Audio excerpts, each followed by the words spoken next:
तो गाइस कैसे हैं आप सब लोग। रोग विलेन के एपिसोड 01 के साथ हाजिर हूं। तो एपिसोड की शुरुआत में जहां पर टियानक्योंग कॉन्टिनेंट का सीन दिखाया जाता है कि ये एक अलग सा कॉन्टिनेंट होता है जहां पर सभी लोग कल्टीवेटर्स हैं और जहां पर एक डिमोनिक कल्टीवेटर जो कि जाहिर सी बात है हमारा हीरो ही होने वाला है, तो वो एक पीक के ऊपर खड़ा होता है। उसका नाम चूज यू होता है, लेकिन बाकी के सभी लोग उसे डिमोनिक चूज यू कहते हैं क्योंकि उसने अपनी लाइफ में सिर्फ और सिर्फ विलेंस वाले काम किए होते हैं और सिर्फ और सिर्फ डिमोनिक पाथ को ही फॉलो किया होता है। तो बहुत सारे सेंट्स जो होते हैं उसे मारने के लिए वहां पर आए होते हैं। आसपास की जितनी भी 17 माउंटेन पीक्स होती हैं उन सभी के सेंट जो होते हैं वहां पर उसे मारने के लिए, उसका शिकार करने के लिए वहां पर आते हैं और उसे कहते हैं कि डिमोनिक जो तुम यहाँ पर आज हमारे हाथ से नहीं बचोगे। तुम अपनी सारी जिंदगी यहाँ पर बुरे काम करते रहे, लेकिन आज यहाँ पर तुम्हारा वक्त आ चुका है। तो एक लड़की उसे कहती है कि तुमने यहाँ पर मेरी सिस्टर को सेड्यूस किया और साथ ही उसकी लाइफ चली गई, यानी कि तुमने उसके साथ वो सब कुछ करके उसके बाद उसको मार डाला, तो आज मैं यहाँ पर उसका बदला लूंगी। तो एक बुढ़ा मास्टर उसे कहता है कि पिछले 3 साल से हम लोग तुम्हारा पीछा कर रहे थे, लेकिन आज यहाँ पर इस माउंटेन पीक से तुम जिंदा बचकर नहीं जा पाओगे। और इसी के साथ ही वो उसे कहता है कि आज यहाँ पर हम लोग अपने डिसाइपल्स का बदला लेंगे क्योंकि तुमने यहाँ पर हमारे डिसाइपल्स की भी जान ली है। हमारा चूज यू जो होता है उसकी अपनी हालत भी काफी ज्यादा खराब होती है क्योंकि वो इन सभी लोगों से फाइट कर रहा था, जिसकी वजह से वो इस हालत तक पहुंच चुका है। इसी के साथ ही साइड के ऊपर से एक और सेंटेंस निकलती है जिसका नाम मेंग डाई होता है, जो कि जुनजिया पीक की मास्टर होती है। तो वहां पर आने के बाद उसे कहते हैं कि अब तुम्हें यहाँ पर इस बात का पछतावा हो रहा है जो भी तुमने अपनी जिंदगी में किया है।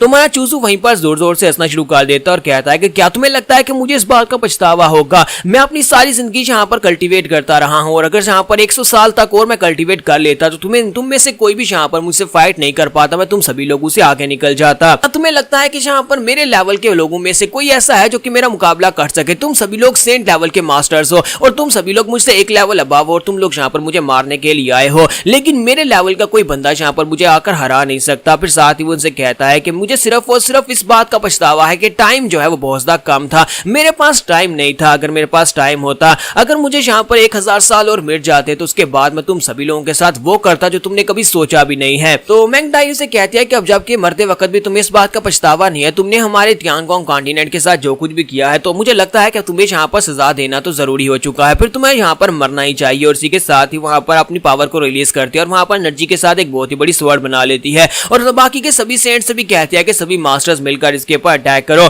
हमें यहाँ पर एक ही मूव के साथ इसको खत्म करना होगा। जबकि इसी के साथ ही चूज यू जो होता है वो भी वहां पर अपनी स्पेशल फॉर्मेशन को यूज करता है और अपने हाथों को यूज करते हुए साइंस बनाता है, साथ ही वहां पर अपनी कल्टीवेशन को रिलीज करता है। तो जब वहां पर अपनी पावर्स को रिलीज करता है और कहता है कि तुम लोगों को क्या लगता है कि मेरे पास कोई बैकअप प्लान नहीं होगा, तो वो सभी लोग जो होते हैं उसके ऊपर अटैक करने के लिए एक साथ आगे बढ़ते हैं ताकि जाकर उसके ऊपर अटैक करके उसको एक साथ मार सके और वो किसी बैकअप प्लान को यूज ना कर सके। लेकिन जैसे वो सभी सेंट्स जो होते हैं एक साथ मिलकर उसके ऊपर अटैक करते हैं, इसी के साथ ही चूज यू जो होता है वहां पर अपनी स्पेशल टेक्निक को रिलीज कर देता है। वो अपने ब्लड को रिलीज करता है, अपना ब्लड निकालकर वहां पर एक स्पेशल फॉरबिडन फॉर्मेशन एक्टिवेट करता है जो कि एक एंशिएंट फॉर्मेशन होती है। उस एंशिएंट फॉर्मेशन के साथ ही वहां पर चूज यू हंस भी रहा होता है, जैसे कि उसे पहले से पता था कि जहां पर उसके साथ ये सब कुछ होने वाला है और साथ ही वहां पर कुछ ऐसा करने वाला है जो कि उसका बैकअप प्लान बनेगा। तो इसी के साथ ही हंसते हंसते कहता है कि जहां पर कोई भी मर सकता है लेकिन डिमोनिक चूज यू कभी नहीं मर सकता। मैं एक डिमोनिक एम्परर था और डिमोनिक एम्परर ही रहूंगा। और साथ ही वहां पर अपनी तलवार को ग्राउंड के अंदर दर्शाता है और साथ ही अपनी फॉर्मेशन को एक्टिवेट कर देता है, जिसके अंदर से बहुत ही पावरफुल एनर्जी निकलती है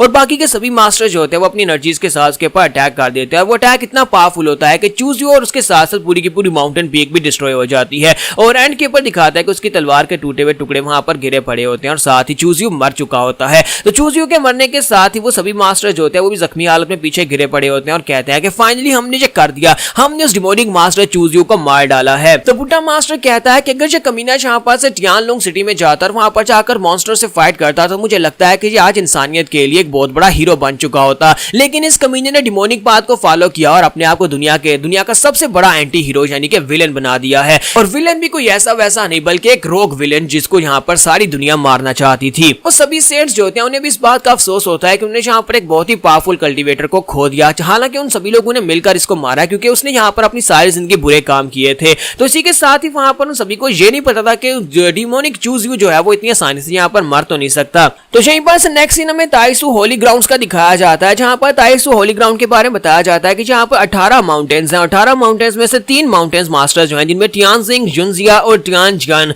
ये माउंटेन जो हैं तीनों के मास्टर्स बहुत ही हाई लेवल के सेंट्स हैं, काफी ज्यादा पावरफुल हैं। और बाकी के जो माउंटेन्स हैं उन सभी के मास्टर्स भी सेंट्स हैं, लेकिन वो उस लेवल के नहीं है जिसके ये 3 हैं, यानी कि 3 ज्यादा पावरफुल माउंटेन्स हैं। और यहाँ पर से सबसे पहली माउंटेन जिसको जुनजिया माउंटेन कहते हैं, वहां पर दिखाता है कि एक एनर्जी जो होती है वो एक एनर्जी बीम सीधी आकर वहां पर एक यंग मास्टर की बॉडी के अंदर एंटर होती है और इसी के साथ ही हमारा डिमोनिक चू जो होता है वो दोबारा से अपनी आंखें खोल लेता है। तो ये उनका सीनियर डिसाइपल होता है, यानी कि ये यहाँ की जो मास्टर होती है, मास्टर मेंग डाई, उसका अपना पर्सनल डिसाइपल होता है। और यहाँ पर अपनी आंखें खोलता है तो वो कहता है कि डिमोनिक चू वापस आ गया, और उठकर बैठ जाता है और कहता है देखो तो जरा यहाँ पर मैं दोबारा से वापस आ गया हूँ। मैंने मरने से पहले अपने बैकअप प्लान को एक्टिवेट किया था, मुझे पता था कि मैं यहाँ पर दोबारा से जिंदा हो जाऊंगा क्योंकि मैं यहाँ पर से रीइंकार्नेट होने वाला हूँ। तो इसी के साथ ही हमारा चूज़ जो होता है वो उठकर खड़ा हो जाता है और उसे कहता है कि मैंने यहाँ पर ये सारी की सारी आउटकम्स को पहले से प्रिटेंड किया हुआ था, मुझे यहाँ पर पता था कि यहाँ पर ये सब कुछ होने वाला, और अब मैं यहाँ पर ताइसू होली ग्राउंड्स में दोबारा से रीइंकार्नेट हुआ हूँ। लगता है कि मेरा यहाँ पर आना ये फेटेड था। साथ ही उसके पास सिस्टम में मैसेज आना शुरू हो जाते हैं क्योंकि उसके पास एब्सोल्यूट विलन सिस्टम होता है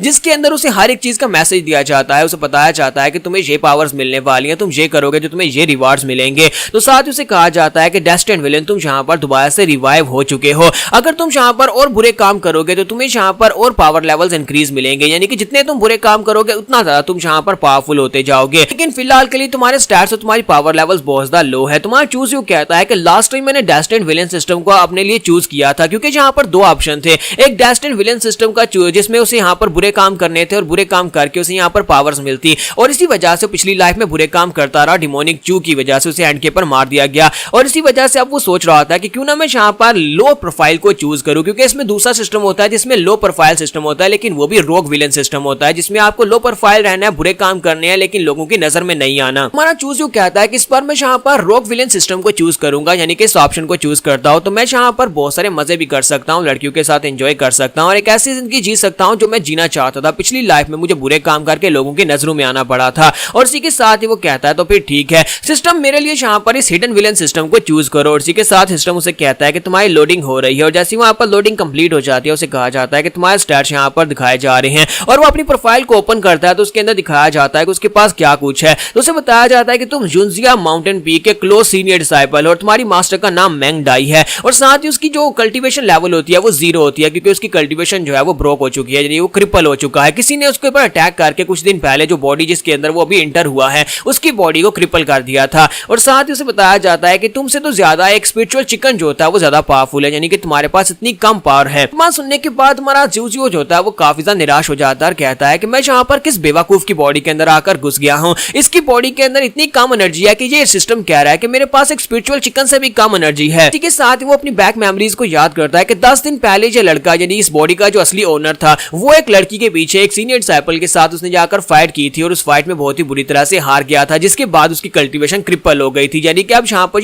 ये बॉडी जो है पूरी तरह से बेकार हो चुकी है, और अगर यहाँ पर मुझे कल्टीवेट करना है तो मुझे 0 से स्टार्ट करना पड़ेगा। तो वहीं पर परेशान होकर बैठ जाता है और कहता है कि लो मैं किसी बेवकूफ इडियट की बॉडी के अंदर आ गया हूँ। फिर साथ ही वो कहता है चलो कुछ नहीं, अब जबकि मैं यहाँ पर इस बॉडी के अंदर आ ही गया हूँ तो मैं इस बॉडी के मालिक के लिए बदला भी ले लूंगा, मैं उस सीनियर डिसाइपल को भी धूल चटाऊंगा जिसने यहाँ पर इस लड़के की ये हालत की थी। फिर साथ ही वो कहता है कि चलो थोड़ी देर के लिए यहाँ पर कल्टीवेट करके देखते हैं कि शायद मुझे यहाँ पर कुछ क्लूज मिल जाए या फिर मैं अपनी बॉडी के अंदर थोड़ी सी एनर्जी गैदर कर पाऊं। तो वो वहां पर कल्टीवेट करने के लिए बैठ जाता है। 1 घंटे के बाद भी वो एक जरा सी एनर्जी को भी इकट्ठा नहीं कर पाता। तो मैं चूज यू कहता है कि ये लड़का तो वाकई में बेकार है, इसकी बॉडी बहुत ज्यादा बेकार है, और मैं तो यहाँ पर एक छोटा सा एनर्जी का ड्रॉप भी गैदर नहीं कर पाया। लेकिन साथ ही वो कहता है चलो कोई बात नहीं, अब जबकि यहाँ पर डिमोनिक चू रिवाइव हो चुका है तो मेरे पास एक बैकअप प्लान है, और इस बैकअप प्लान से ही मैं अपने आप को दोबारा से स्ट्रॉन्गर बनाऊंगा। तो यहाँ पर हमारी एपिसोड 01 का एंड करेंगे। तो गाइस मैं इसकी 9 एपिसोड्स अपलोड करूंगा जैसे कि हर बार होती हैं, तो आप लोगों के व्यूज और लाइक्स के ऊपर डिपेंड करेगा कि इसको आगे कंटिन्यू किया जाए या नहीं। तो फिर मिलते हैं दूसरी एपिसोड के साथ। Thank you. तो गाइस कैसे हैं आप सब लोग, रोग विलेन के एपिसोड 02 के साथ हाजिर हो। तो लास्ट एपिसोड के एंड पे हमने देखा था कि हमारा चूजियो जो है वो रीइंकार्नेट हो चुका है, लेकिन उसकी बॉडी यूजलेस है। तो वो कहता है कि मेरे पास एक बैकअप प्लान है, और उसी के साथ ही चूजियो वहां पर से बाहर निकलता है। तो जुनजिया माउंटेन पीक के पर बाकी के सभी डिसाइपल्स जो होते हैं वो वहां पर बातें कर रहे होते हैं और कहते हैं क्या तुम लोगों ने यहाँ पर सुना कि हमारी मास्टर जो है वापस आ चुकी है। 3 दिन पहले मास्टर वापस आई है। वो हमारी मास्टर बाकी के सेंट्स मास्टर के साथ डिमोनिक चू मास्टर का मुकाबला करने के लिए गई थी, और उन्होंने डिमोनिक चू को मार डाला है, यानी कि एक बहुत ही बड़े विलेन को मार दिया गया है। तो वो लोग आपस में इसी बात को डिस्कस कर रहे होते हैं। एक उनसे कहता है कि डिमोनिक चू चाहे कितना ही पावरफुल क्यों ना और उसने यहाँ पर कितने बुरे काम क्यों ना किए हों, लेकिन वो 10 हाई लेवल के सेंट्स का मुकाबला तो नहीं कर सकता था। हमारे 10 माउंटेन्स के मास्टर वहां पर गए थे उसको मारने के लिए, जबकि हमारा जूज होता है वहां पर पीछे छुपकर उनकी बातें सुन रहा होता है। वो कहता है देखो तो जरा ये सभी लोग यहाँ पर मेरी मौत का चर्चा कर रहे हैं, लेकिन इन सभी को क्या पता कि डिमोनिक चू इन सभी के बीच में आ चुका है। अब जबकि मैंने यहाँ पर अपने लिए लो प्रोफाइल सिस्टम को चूज किया है तो फिर मैं यहाँ पर इन सभी को छोड़ दूंगा, वरना अगर मैं पहले वाला होता तो मुझे यहाँ पर बुरे काम करने थे तो मैं इन सभी को अभी यहाँ पर मार डालता और मुझे कुछ पॉइंट्स मिल जाते हैं।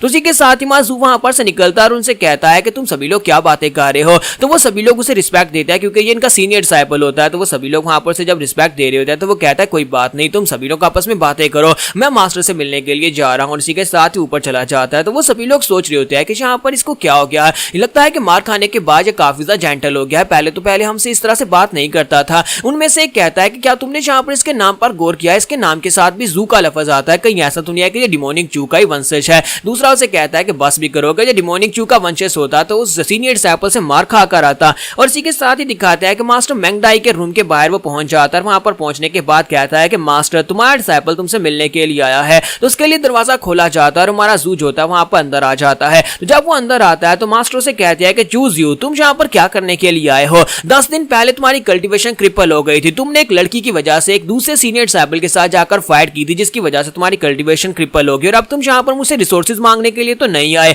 तो इसी के साथ ही जू कहता है प्लीज मास्टर मेरी मदद करें, मुझे आपकी मदद की जरूरत है। तो वो उसे कहते हैं कि नहीं, मैं यहाँ पर तुम्हारी मदद नहीं करने वाली, तुम खुद अपनी मर्जी से वहां पर उसे फाइट करने के लिए गए थे, तुम्हारी कल्टीवेशन अपनी तुम्हारी गलती की वजह से क्रिपल हुई है, इसी वजह से तुम्हारी मास्टर यहाँ पर तुम्हारी मदद नहीं करेगी, अब यहाँ पर से दफा हो जाओ। तो जू से कहता है कि मास्टर जी तुम क्या कह रही हो, प्लीज ऐसा मत करो, मेरी कल्टीवेशन पता है क्यों लो है, क्योंकि तुमने कभी मेरे पर ध्यान नहीं दिया मास्टर, तुमने कभी मुझे अच्छे रिसोर्सेज नहीं दिए, तुम बाकी के जूनियर डिसाइपल्स में सारे रिसोर्सेज बांट देती हो लेकिन मुझे रिसोर्सेज नहीं देती। तो जब वो उसके ऊपर इल्जाम लगाता है तो मैंगडाई भी काफी गुस्सा हो जाती है और कहती है कि अपनी बकवास बंद करो, ये सब कुछ तुम्हारी अपनी वजह से हुआ है क्योंकि तुम यहाँ पर ट्रेनिंग के ऊपर ध्यान नहीं देते थे, तुम सिर्फ और सिर्फ अपने कमरे में लेटे रहते थे, अगर तुमने भी अपनी कल्टीवेशन के ऊपर ध्यान दिया होता तो मैं तुम्हें भी यहाँ पर रिसोर्सेज ज्यादा देती। उसी के साथ ही जू से कहता है कि मास्टर आज फाइनली मुझे यहाँ पर इस बात में पता चल ही गया है कि तुम यहाँ पर मेरे साथ ऐसा क्यों करती हो और मुझे यहाँ पर रिसोर्सेज ज्यादा क्यों नहीं दे रही थी, क्योंकि मेरा नाम और डिमोनिक चू का नाम, हम दोनों के नाम एक जैसे हैं, हम दोनों के नाम एक जैसे हैं, इसी वजह से तुम मेरे साथ ये सब कुछ करती आई हो। तो मास्टर गुस्से के साथ से कहते हैं कि बकवास बंद करो, ऐसा कुछ भी नहीं है, तुम्हारे में और डिमोनिक चू में बहुत ज्यादा अंतर है, हालांकि तुम दोनों के नाम एक जैसे हैं लेकिन इस बात से कोई फर्क नहीं पड़ता। फिर साथ ही वो कहती है दिमाग खराब हो गया है, लगता है कि मार खाने के बाद तुम्हारा दिमाग खिल गया, अब जल्दी से अपने रूम में वापस जाओ, मैं तुम्हारे लिए कुछ मेडिसिन का बंदोबस्त करती हूँ और तुम्हारी मेडिसिन तुम्हारे रूम में भिजवा दूंगी। तो उसी के साथ ही जू से कहता है नहीं नहीं नहीं मास्टर, मुझे यहाँ पर मेडिसिन नहीं चाहिए, मुझे यहाँ पर तुम्हारी मदद चाहिए जो कि अभी तुम मेरी करोगी। तो मास्टर मैंगडाई से कहते हैं कि तुम क्या कहना चाहते हो कि अभी तुम्हें मुझसे क्या मदद चाहिए। तो जू से कहता है कि मास्टर मैंने सुना है कि तुम्हारे पास एक बहुत ही खास बॉडी है जिसे ह्यूमनली फ्रेगनेंस कॉन्स्टिट्यूशन बॉडी कहते हैं। अब जबकि मेरी कल्टीवेशन पूरी तरह से ब्लॉक हो चुकी है, क्रिपल हो चुकी है, तो मेरे पास सिर्फ और सिर्फ एक ही मौका है अपनी कल्टीवेशन को एकदम से राइज करने के लिए, उसके लिए मुझे तुम्हारे साथ डुअल कल्टीवेट करना होगा। तो मास्टर प्लीज क्या तुम अपने डिसाइपल को अपने साथ डुअल कल्टीवेट करने दोगी ताकि मैं अपनी कल्टीवेशन को जल्दी से बढ़ा लूं। तो उसकी मास्टर ये बात सुनती बहुत ज्यादा गुस्सा हो जाती है और उसे कहती है तुमने क्या कहा। तो हमारा जू से कहता है कि मास्टर मैंने कहा कि प्लीज अपने कपड़े उतारो और हमें यहाँ पर डुअल कल्टीवेट करना है।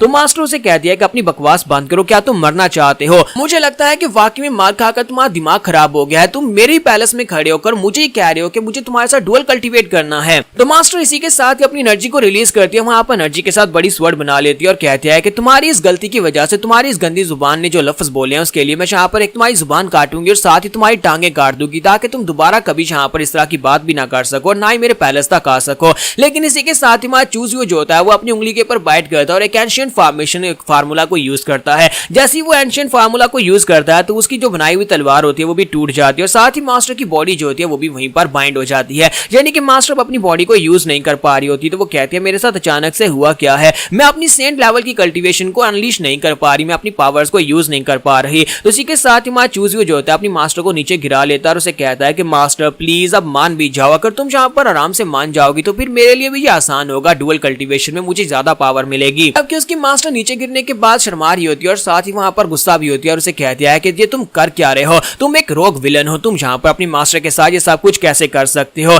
यहाँ पर ऐसा मत करो। और इसी के साथ ही हमारा जूझ होता है उसे कहता है कि मास्टर मैं ऐसा क्यों नहीं करूंगा, अब तुम्हें ऐसा क्यों लगता है कि जबकि तुम यहाँ पर नीचे गिर चुकी हो और तुम पूरी तरह से मेरे कंट्रोल में हो और तुम यहाँ पर ये जानना चाहते हो कि मैंने यहाँ पर तुम्हारे साथ क्या किया है। मैंने एक एंशिएंट फार्मूला को यूज करते हुए तुम्हारी कल्टीवेशन को सील कर दिया है, चाहे तुम एक सेंट लेवल की मास्टरी क्यों ना हो, लेकिन अब तुम यहाँ पर अपनी पावर्स को यूज नहीं कर पाओगी और तुम आगे से रेजिस्ट भी नहीं कर पाओगी। तुम्हारा चूजू यहाँ पर हमें इस बारे में बताता है कि उसने पिछली लाइफ में उसने सिस्टम को फॉलो करते हुए उसे एक रिवार्ड दिया गया था, सिस्टम ने उसे एक बहुत ही कमाल का रिवार्ड दिया था जिसे वीपिंग मदर एंड सन सामसरा सील कहा जाता है। उस सील को अगर किसी के ऊपर यूज करेंगे, यानी कि उसे अपनी मदर बनाकर उसके ऊपर उस सील को मदर वाला एंड उसकी तरफ यूज करेंगे और दूसरा एंड जो अपने पर यूज करेंगे, तो इसका मतलब यह है कि आप किसी भी कल्टीवेशन को सील कर सकते हैं, चाहे वो सामने वाला बंदा कितना ही पावरफुल क्यों ना हो। लेकिन ये अपोजिट सेक्सेस के ऊपर ही यूज होता है, दिन में सिर्फ 2 बार ही यूज किया जा सकता है। माजू जो होता है अपने मास्टर को वहां पर उसका चेहरा पकड़ता है और उसे कहता है कि मास्टर, इस कॉन्टिनेंट में कोई भी फीमेल कल्टीवेटर जब जिसके ऊपर मैं अपनी सील ऑफ सामसरा को यूज करूंगा, वो बिल्कुल भी हिल भी नहीं पाएगी जब तक मैं ना चाहूं। तुम्हारा जू से कहता है कि मास्टर, तुम्हारी एज तकरीबन कोई 1000 साल तो होगी, लेकिन इसके बावजूद देखो तो जरा तुम्हारी स्किन कितनी ज्यादा खूबसूरत है, इसे तो चाटने का दिल कर रहा है। तो मास्टर से कहती है कि अपनी बकवास बंद करो, रोग विलेन तुम यहाँ पर मेरे साथ कर क्या रहे हो? तुम अपनी मास्टर के साथ इस तरह डिसरिस्पेक्टफुल कैसे हो सकते हो? क्या तुम्हें इस बात का डर नहीं है कि बाद में मैं तुम्हें मार डालूंगी? तुम्हारा जू से कहता है कि मास्टर, बात की बात में देखेंगे, अगर तुम मुझे मार पाती तुम अभी यहाँ पर मुझे मार डालती, लेकिन बाद में कौन यहाँ पर तुम्हारे हाथ से मरने वाला है जब मेरी कल्टीवेशन बढ़ जाएगी। तो उसी के साथ ही माजू से धमकी देता है और उसे कहता है कि मास्टर, अब चुपचाप यहाँ पर मेरे साथ डुअल कल्टीवेट करने के लिए मान जाओ, क्योंकि मैंने तुम्हारी कल्टीवेशन को सील किया हुआ है। अब जरा सोच कर देखो, अगर मैं यहाँ पर हीवनली स्वॉर्ड पी के ल्यूज़ू को इस बारे में बता देती हूँ कि तुम्हारी कल्टीवेशन सील हो चुकी है, तो फिर बताओ कि वो तुम्हारे साथ क्या करेगी, जबकि उसे अच्छी तरह से पता है कि तुमने उसके फादर की जान ली थी, जिसकी वजह से वो लड़की तुमसे बहुत ज्यादा नफरत करती है। और अगर उसे पता चल जाता है कि तुम्हारी कल्टीवेशन सील है, तो वो यहाँ पर आकर तुम्हें मार डालेगी। तो मैंगडाई भी वहां पर सोच रही होती है, ये बात तो वाकई में सच है कि मैंने उसके फादर को मारा था और वो मुझसे बहुत ज्यादा नफरत करती है। अगर उसे वाकई में पता चल गया कि मेरी सेंट पावर सील्ड है, तो वो तो मुझे मार ही डालेगी, वो पागल औरत है। और इसी के साथ ही मास्टर से कहती है कि रिबेलियस डिसाइपल, बताओ कि तुम यहाँ पर क्या करना चाहते हो? तुम्हें यहाँ पर सारे कल्टीवेशन रिसोर्सेज भी देने को तैयार हूँ, लेकिन तुम यहाँ पर मेरे साथ ये सब कुछ मत करो। तुम्हारा जू से कहता है कि नहीं मास्टर, मुझे अब वहां पर तुम्हारे कल्टीवेशन रिसोर्सेज की जरूरत नहीं है, बल्कि मुझे यहाँ पर तुम्हारी जो स्पेशल बॉडी चाहिए और तुम्हारी पावर्स चाहिए। और साथ ही वो अपनी मास्टर को वहीं पर ग्राउंड के ऊपर गिरा देता है और उसे कहता है कि बस चुपचाप यहाँ पर लेटी रहो, बाकी सारा काम मेरा है। तो मैंगडाई वहां पर पूरी तरह से रेजिस्ट करने की कोशिश कर रही होती है, लेकिन हमारा जू जो होता है उसने, क्योंकि उसकी कल्टीवेशन को सील किया हुआ है, तो वो आगे से रेजिस्ट नहीं कर पाएगी। तो यहाँ पर हम लोग अपनी एपिसोड 02 का एंड करेंगे और नेक्स्ट एपिसोड में देखेंगे क्या हमारा जू जो है वो उसके साथ डुअल कल्टीवेट करने में कामयाब हो पाएगा या फिर नहीं। तो लास्ट एपिसोड के एंड पे हमने देखा था कि हमारे रोग विलन में हमारा जू जो होता है उसने अपनी मास्टर को नीचे गिरा लिया था, उसकी कल्टीवेशन को सील कर दिया था। और मास्टर वहां पर सोच रही होती है कि मैं एक हाई लेवल की सेंट हूं, लेकिन इसके बावजूद मैं यहाँ पर अपनी पावर्स को यूज नहीं कर पा रही, ना ही सील को तोड़ पा रही हूँ। तो क्या वाकई में ये रिबेलियस डिसाइपल मेरे साथ यहाँ पर डुअल कल्टीवेट कर लेगा? जबकि हमारा जू वहां पर सोच रहा होता है कि मेरा तुम्हारे साथ कोई झगड़ा नहीं था, यानी पिछली लाइफ में मेरा तुम्हारे साथ तो कोई फाइट थी भी नहीं, ना ही मैंने यहाँ पर तुम्हारे सेक्टर के साथ कुछ बुरा किया था, फिर भी तुम वहां पर आए थे और तुमने आकर मेरे पर लास्ट अटैक किया था, जिसकी वजह से एंड गेम पर मैं मारा गया। तो अब मास्टर तुम्हें यहाँ पर इस बात का हिसाब तो चुकाना पड़ेगा। और इसी के साथ ही जू से कहता है कि मास्टर, बाकी सब कुछ मेरे पर छोड़ दो, देखो मैं तुम्हारे लिए क्या लेकर आया हूं। और इसी के साथ उसके सामने एंशिएंट कल्टीवेशन टेक्निक शो करवाता है और उसे कहता है कि ये एक बहुत ही खास टेक्निक है जो कि तुम्हारे लिए भी काफी ज्यादा कमाल की होने वाली है। तो टेक्निक को देखने के बाद उसकी मास्टर भी काफी ज्यादा हैरान होती है और कहती है कि ये टेक्निक तुम्हारे पास कहां से आई? ये तो एक बहुत ही पावरफुल टेक्निक है। तो जू से कहता है कि यही वो टेक्निक है जिससे मैंने यहाँ पर तुम्हारी कल्टीवेशन को सील किया हुआ है, अब यहाँ पर रेजिस्ट करना बंद करो। और साथ ही जू से कहता है कि मास्टर बस भी करो, रेजिस्ट करना बंद कर दो, मैंने कहा भी कि यहाँ पर रेजिस्ट मत करो, क्योंकि यहाँ पर ये तो होकर ही रहेगा। और उसी के साथ ही जू जो होता है वहां पर, अब बाकी मैं आपको नहीं बताता कि क्या हो रहा है। और मास्टर यहाँ पर उसको काफी बड़ा झटका लगता है। फिर साथ ही वहां पर सिस्टम उसे वहां पर मैसेजेस दे रहा होता है कि भाई तुमने काम स्टार्ट कर दिया और साथ ही डुअल कल्टीवेशन स्टार्ट हो चुकी है। और साथ ही उसे कहा जाता है कि तुम यहाँ पर अपनी मास्टर के साथ सब कुछ किया है, इसी वजह से तुम्हें यहाँ पर रोग विलन कहा जा रहा है। ओके, तो इससे ज्यादा फिर मैं यहाँ पर एक्सप्लेन नहीं करूंगा, बाकी सब कुछ आपको प्रोसेस वैसे ही पता है। तो एंड के ऊपर जब वहां पर कुछ घंटे गुजर जाते हैं, कुछ घंटे गुजरने के बाद जू जो होता है अपना काम खत्म करने के बाद उठकर खड़ा हो जाता है और उसे मैसेज आता है और कहता है कि तुम इस वक्त 9th फाउंडेशन बिल्डिंग स्टेज तक पहुंच चुके हैं, यानी तुम्हारी कल्टीवेशन जो है वो 0 से 9th लेवल तक पहुंच चुकी है। तो जू कहता है कि मास्टर तुम्हारा बहुत बहुत शुक्रिया, फिर मैं दोबारा आऊंगा अपनी कल्टीवेशन को राइज करवाने के लिए। तो मास्टर वहां पर उसे गालियां दे रही होती है और कहती है तुम बहुत ही घटिया इंसान हो, तुम डिसाइपल होने के लायक नहीं हो। साथ ही मास्टर उसे कहता है कि तुम्हें जो चाहिए था वो तुमने ले लिया, अब यहाँ पर मेरी कल्टीवेशन को अनसील करो। तुम्हारा जू से कहता है क्या मैं तुम्हें कोई बेवकूफ दिखाई देता हूँ? मैं तुम्हारी कल्टीवेशन को अनसील करूं और साथ ही तुम मेरे पर अटैक करके मुझे मार डालो। अभी भी तो मैंने अपनी कल्टीवेशन को 0 से 9 पर पहुंचाया, तो फिर मैं यहाँ पर तुम्हारे हाथ से मरना तो नहीं चाहता। तो मास्टर से कहती है कि तुम एक बहुत ही घटिया डिसाइपल हो, तुम यहाँ पर अपनी मास्टर के साथ ऐसा कैसे कर सकते हो? क्या तुम वाकई मेरे हाथ से मरना चाहते हो? तो जू कहता है कि मास्टर यही तो बात है, किसी वजह से मैं तुम्हारी कल्टीवेशन को सील करना चाहता हूँ और वैसे भी तुम मेरे खिलाफ यहाँ पर ज्यादा कुछ कर नहीं पाओगी। वो अपने पास से कॉर्प निकालता है और उसे कहता है कि क्या तुम इसको पहचानती हो? तो मास्टर से कहती है कि ये तो वीडियो रिकॉर्डर ऑर्ब है। तो वो उसे कहता है कि हाँ, मैंने जहाँ पर तुम्हारे साथ वो सारा कुछ करते वक्त वीडियो भी बना ली है। अगर तुमने जहाँ पर मुझे मारने की कोशिश की या फिर किसी को जाकर इस बारे में बताने की कोशिश की और किसी से अपनी सील को अनलॉक करवाने की कोशिश की, तो मैं इस वीडियो को पूरे के पूरे कॉन्टिनेंट में टिकटॉक के ऊपर वायरल कर दूंगा और सभी लोग देख लेंगे कि तुम किस लायक हो, तुमने अपने डिसाइपल के साथ ये सब कुछ किया है। तो मास्टर इसी के साथ ही और भी ज्यादा गुस्सा हो जाती है और चिल्लाकर कहती है ये तुमने क्या किया, तुमने इस सब की वीडियो भी बना ली, तुम तो एक बहुत ही घटिया विलन हो। तुम्हारा जू वहां पर से जाते हुए से कहकर जाता है कि मास्टर मैं यहाँ पर तुम्हें वार्निंग दे रहा हूँ कि सील को अनलॉक करने की कोशिश मत करना, क्योंकि तुम इसे कर भी नहीं पाओगे। चाहे तुम यहाँ पर इस दुनिया के कितने भी रैकर्स को क्यों ना जाकर खोल कर देख लो, फिर भी तुम इस सील को नहीं खोल पाओगे। ये एक सील बहुत ही पावरफुल सील है।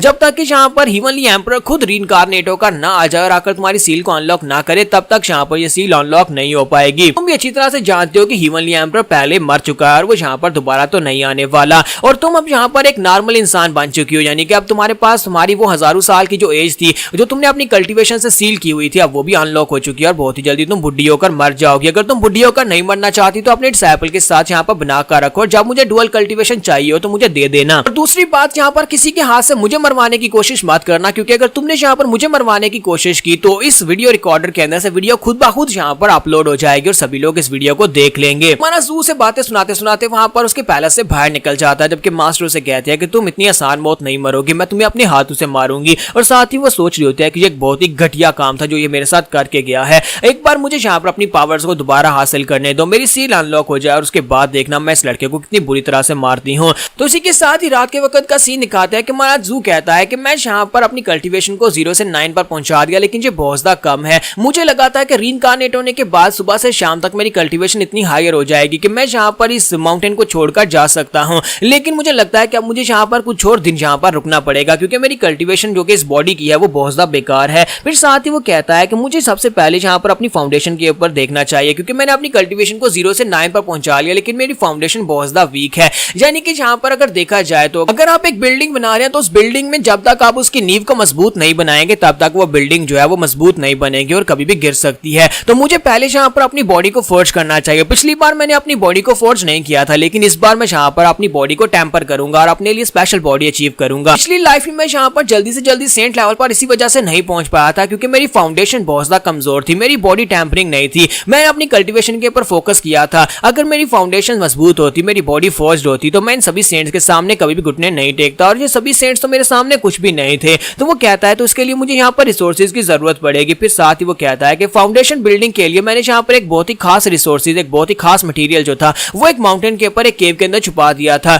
और मैंने पिछली लाइफ में उसे छुपाया था कि शायद मेरी अगली लाइफ में वो काम आ सके। तो मुझे लगता है कि अब मुझे वहां पर जाना चाहिए। वहां पर जाकर चेक करके आता हूँ, शायद अभी भी वो बॉक्स वहीं पर पड़ा होगा और उसके अंदर वो स्पेशल मटेरियल होगा जिसको यूज करके मैं अपनी बॉडी को फोर्ज कर सकता हूँ। तो इसी के साथ ही वहां जू जो होता है वो एक दूसरे डिपार्टमेंट में जाता है, जहां पर से वो बोट हायर करता है, यानी किराए पर एक बोट लेता है और उस बोट को लेकर जल्दी से माउंटेन की तरफ निकल पड़ता है अपनी उस सीक्रेट केव के अंदर जहां पर उसने खजाना दबाया था। तो वो बड़ी तेजी के साथ वहां पर सीक्रेट केव में पहुंच जाता है। वहां पर पहुंचने के बाद कहता है तो फाइनली मैं यहाँ पर आ चुका हूँ, काफी अर्से के बाद यहाँ पर आया हूँ। उम्मीद करता हूँ कि अभी भी यहाँ पर वो सारे के सारे फार्मूलाज काम करते हैं जिससे कि मैंने यहाँ पर उस सीक्रेट खजाने को छुपाया था। तो वहां पर नीचे उतरने के बाद एक पत्थर के पास जाता है, अपने अंगूठे के ऊपर बाइट करता है, अपने ब्लड के साथ एक फॉर्मेशन सर्कल बनाता है और उस फॉर्मेशन सर्कल के साथ वहां पर पत्थर जो होता है वो साइड के ऊपर हट जाता है और उसके नीचे से एक लकड़ी का बॉक्स निकलता है और उसी लकड़ी के बॉक्स के अंदर उसने अपने रिसोर्सेज को छुपा कर रखा हुआ है, यानी कि एक मटेरियल छुपा कर रखे हुए हैं। और जैसे ही हमारा जू होता है वहां पर मटेरियल्स को लेने लगता है ताकि वो मटेरियल्स को लेकर अपनी कल्टीवेशन को रिस्टोर कर सके।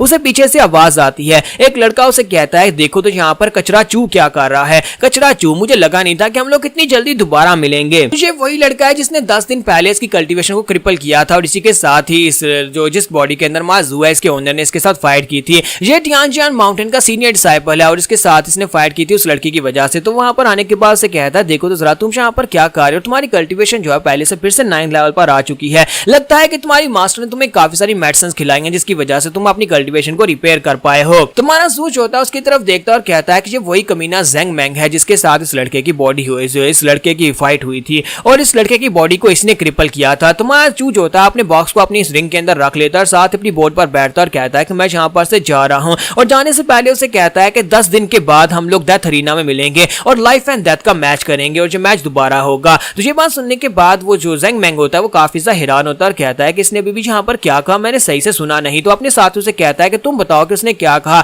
तो उसके दोनों साथी जो होते होते हैं वहां पर जोर जोर से हंसना शुरू कर देते हैं और कहते हैं कि बॉस उसने तुम्हें चैलेंज किया है, वो क्या कर गया है कि 10 दिन के बाद लाइफ एंड डेथ अरीना में फिर से फाइट होगी, तो क्या तुम उसके चैलेंज को एक्सेप्ट करोगे। तो इसी के साथ ही ज़ेंग मैंग जो होता है वहां पर वॉइस ट्रांसमिशन को यूज करते हुए सारी माउंटेन्स के ऊपर इस मैसेज को भेज देता है और कहता है कमीने चूजू ने जहां पर दोबारा मुझे 10 दिन के बाद लाइफ एंड डेथ के मैच को चैलेंज के लिए कहा है, तो मैं जहां पर उसके चैलेंज को एक्सेप्ट करता हूं। आप सभी लोग इस मैच को देखने के लिए 10 दिन के बाद अरीना में आ जाना और आप सभी को एक बहुत ही अच्छा शो देखने को मिलेगा। क्योंकि लास्ट टाइम मैंने जहां पर जुनजिया पीक की मास्टर मेंग दाई के लिए जहां पर इस लड़के को सिर्फ क्रिपल किया था, लेकिन इस बार क्योंकि इसने खुद मुझे चैलेंज किया तो फिर मैं इसे जान से मार डालूंगा। तो सभी सुनने वाले भी इस बात से काफी ज्यादा हैरान होते हैं और कहते हैं कि कहीं ये चूजू पागल तो नहीं हो गया, इसने यहाँ पर इस लड़के मेंग ज़ेंग को दोबारा से चैलेंज क्यों कर दिया है, कहीं ये वाकई में मरना तो नहीं चाहता। तो जहां पर हमारी एपिसोड 03 का एंड करेंगे और नेक्स्ट एपिसोड में देखेंगे चैलेंज तो हो चुका है और 10 दिन तक क्या हमारा ज़ू जहां पर अपनी बॉडी को इतना ज्यादा पावरफुल बना पाएगा कि वो इस लड़के ज़ेंग मैंग का मुकाबला कर सके और उसको जान से मार सके या क्रिपल कर सके। तो एपिसोड की एक्सप्लेनेशन अच्छी लगी हो तो कमेंट करके जरूर बताइएगा और वीडियो को लाइक करना मत भूलिएगा। Thank you. तो गाइस कैसे हैं आप सब लोग रोग विलेन के एपिसोड 04 के साथ हाजिर हो। तो लास्ट एपिसोड के एंड पे हमने देखा था कि हमारा ज़ू जो होता है वहां पर सीनियर डिसाइपल को चैलेंज करने के बाद वापस आ जाता है। तो वापस आने के बाद वो अपने मास्टर की रूम की तरफ चला जाता है और कहता है कि मेरी मास्टर के पैलेस के अंदर एनर्जी बहुत ज्यादा डेंस है, वहीं पर बैक पैलेस के अंदर बैठकर मैं ट्रेनिंग कर लूंगा, वहीं पर बैठ के कल्टिवेट कर लूंगा और अपनी बॉडी को भी फोर्ज कर लूंगा और मुझे नहीं लगता कि मास्टर को इस बात से कोई दिक्कत होने वाली है। वैसे भी मास्टर की ऊपर से नीचे से लेकर हर एक चीज तो मेरी है, तो फिर यहाँ पर मास्टर इस बात से क्यों गुस्सा करेगी कि मैं उसके पैलेस के अंदर बैठ के कल्टीवेट करूं। तो वो दरवाजा खोलता और अंदर आ जाता और कहता है कि मास्टर मेरी ब्यूटीफुल मास्टर मैं आ गया। तो उसके मास्टर से कहता है कमीने डिसाइपल तुम यहाँ पर क्या करने के लिए आए, वो भी इतनी रात के वक्त। अब ये मत कहना कि तुम फिर से यहाँ पर डुअल कल्टीवेशन के लिए आए हो, मैं तुम्हें ऐसा बिल्कुल भी नहीं करने दूंगी। तो हमारा ज़ू से कहता है कि नहीं मास्टर, जहाँ पर रात में सपने देखना बंद करो, मैं जहाँ पर तुम्हारे साथ कल्टीवेट करने के लिए बिल्कुल भी नहीं आया, मैं तो बस यहाँ पर कल्टीवेट करने के लिए आया हूँ। तुम्हारे पैलेस के अंदर एनर्जी काफी ज्यादा टेंस है, इसी वजह से मैं यहाँ पर बैठ के कल्टीवेट करने के लिए आया हूँ। और साथ ही वो आगे बढ़ता है और उसे कहता है लेकिन अगर तुम चाहती हो जहाँ पर तुम्हारे साथ डुअल कल्टीवेट करूँ तो मैं जहाँ पर कर सकता हूँ, वैसे मेरे अंदर काफी ज्यादा हिम्मत है। इसी के साथ ही ज़ू से कहता है लेकिन फिलहाल मेरा मूड नहीं है और साथ ही वहाँ पर अपनी स्पेशल फॉर्मेशन को एक्टिवेट करता है और उसे कहता है कि ये देखो ये एक बहुत ही स्पेशल एंशिएंट फॉर्मेशन है, तुमने ये पहले कभी नहीं देखी होगी। और इसी के साथ ही वहाँ पर इस फॉर्मेशन को एक्टिवेट करता है और कहता है कि मैंने जहाँ पर इस फॉर्मेशन को बिछाकर आसपास के एरिया को सील कर दिया है ताकि कोई भी जहाँ पर इस बात को महसूस ना कर सके कि मैं अंदर बैठकर कल्टीवेट कर रहा हूँ। उसके पूरे के पूरे पैलेस को वहाँ पर चारों तरफ से सील कर देता है ताकि उसकी प्रेजेंस को कोई बाहर से महसूस ना कर सके। मास्टर से कहते हैं ये तो प्रीमॉर्डियल फॉर्मेशन वेज है, तुम्हें यहाँ पर इन एंशिएंट फॉर्मेशंस के बारे में कैसे पता चला। तो ज़ू से कहता है कि तुम्हारी आईसाइट वाकई में काफी ज्यादा अच्छी है, क्या तुम्हें यहाँ पर ये वाली फॉर्मेशन चाहिए, अगर तुम्हें ये वाली फॉर्मेशन चाहिए तो बदले में तुम्हें मेरे लिए कुछ करना होगा। तो मास्टर कहती है नहीं मुझे यहाँ पर कुछ भी नहीं चाहिए और बदले में तुम्हें कुछ भी नहीं दे सकती। तो ज़ू से कहता है कि अच्छा ठीक है, अगर तुम्हें नहीं चाहिए तो फिर मैं आराम से बैठ के कल्टीवेट करने के लिए जा रहा हूँ। फिर साथ ही ज़ू से कहता है कि मास्टर लो मैं तुम्हारे लिए एप्पल लेकर आया हूँ, क्योंकि अब तुम यहाँ पर एक काम इंसान बन चुके हो, तुम्हारी कल्टीवेशन सील है, इसका मतलब यह है कि तुम एक काम इंसान हो। अगर तुम यहाँ पर खाओगी नहीं तो फिर तुम यहाँ पर जिंदा नहीं रह पाओगे और तुम जल्दी यहाँ पर बुढ़ी हो जाओगे और तुम्हारी स्किन भी खराब हो जाएगी। मास्टर गुस्से के साथ से कहते हैं ये सब कुछ तुम्हारे कमीने की वजह से हुआ है, तुमने यहाँ पर मेरी कल्टीवेशन को सील किया है और आप ऊपर से आप मुझे यहाँ पर बातें सुना रहे हो। जबकि ज़ू जो होता है उसकी तशरीफ के ऊपर स्पैंक करता है और कहता है कि मास्टर अब गुस्सा छोड़ भी दो, तुम यहाँ पर क्या बातें करती रहती हो, चलो जल्दी से यहाँ पर बैठकर एप्पल खाओ, जबकि मैं बैक रूम की तरफ जा रहा हूँ। तो ज़ू जाते हुए उसे कहकर जाता है कि मैंने यहाँ पर किलिंग फॉर्मेशन बिछाई है, अगर तुम यहाँ पर मुझे डिस्टर्ब करने के लिए पिछले रूम की तरफ आती हो तो फिर बिल्कुल भी मत आना, क्योंकि वो फॉर्मेशन जो है वो तुम्हें भी आसानी से मार सकती है क्योंकि तुम्हारी कल्टीवेशन सील है। फिर साथ ही उसे कहता है कि मैं नहीं चाहता कि तुम यहाँ पर इतनी आसानी से मारी जाओ, क्योंकि अभी तो मैंने यहाँ पर तुम्हारा बहुत ज्यादा फायदा उठाना है, अभी मेरी कल्टीवेशन बहुत ज्यादा लो है और मुझे अपनी कल्टीवेशन को राइज करवाने के लिए तुम्हारी जरूरत पड़ती रहेगी। तो मास्टर चिल्लाकर उसे कहते हैं कि तुम वाकई में एक बहुत ही घटिया डिसाइपल हो, एक ना एक दिन मैं यहाँ पर तुम्हें जरूर मार डालूंगी। तो ज़ू जो होता है वहां पर रेयर पैलेस में आ जाता है और दूसरे रूम के अंदर आकर बैठ जाता है, साथ ही अपने पास से ट्रेजर को निकालता है। तो वहां पर एक बहुत ही स्पेशल ट्रेजर होता है जिसका नाम शैंग असेंशन ऑन फ्रूट होता है। तो वो एक बहुत ही स्पेशल किस्म का फ्रूट होता है जिसको खाने के बाद उसे यहाँ पर एक एंशिएंट बॉडी मिल सकती है, यानी कि वो एक बॉडी को फोर्ज कर सकता है, जैसे कि जिसे बॉडी ट्रांसफॉर्मेशन कह सकते हो। और साथ ही उसके पास वहां पर एक बहुत ही स्पेशल बुक होती है जिसका नाम गॉडली बॉडी बुक होता है। तो यानी कि यहाँ पर उसे गॉडली बॉडी मिल जाएगी, उसकी बॉडी इतनी पावरफुल हो जाएगी।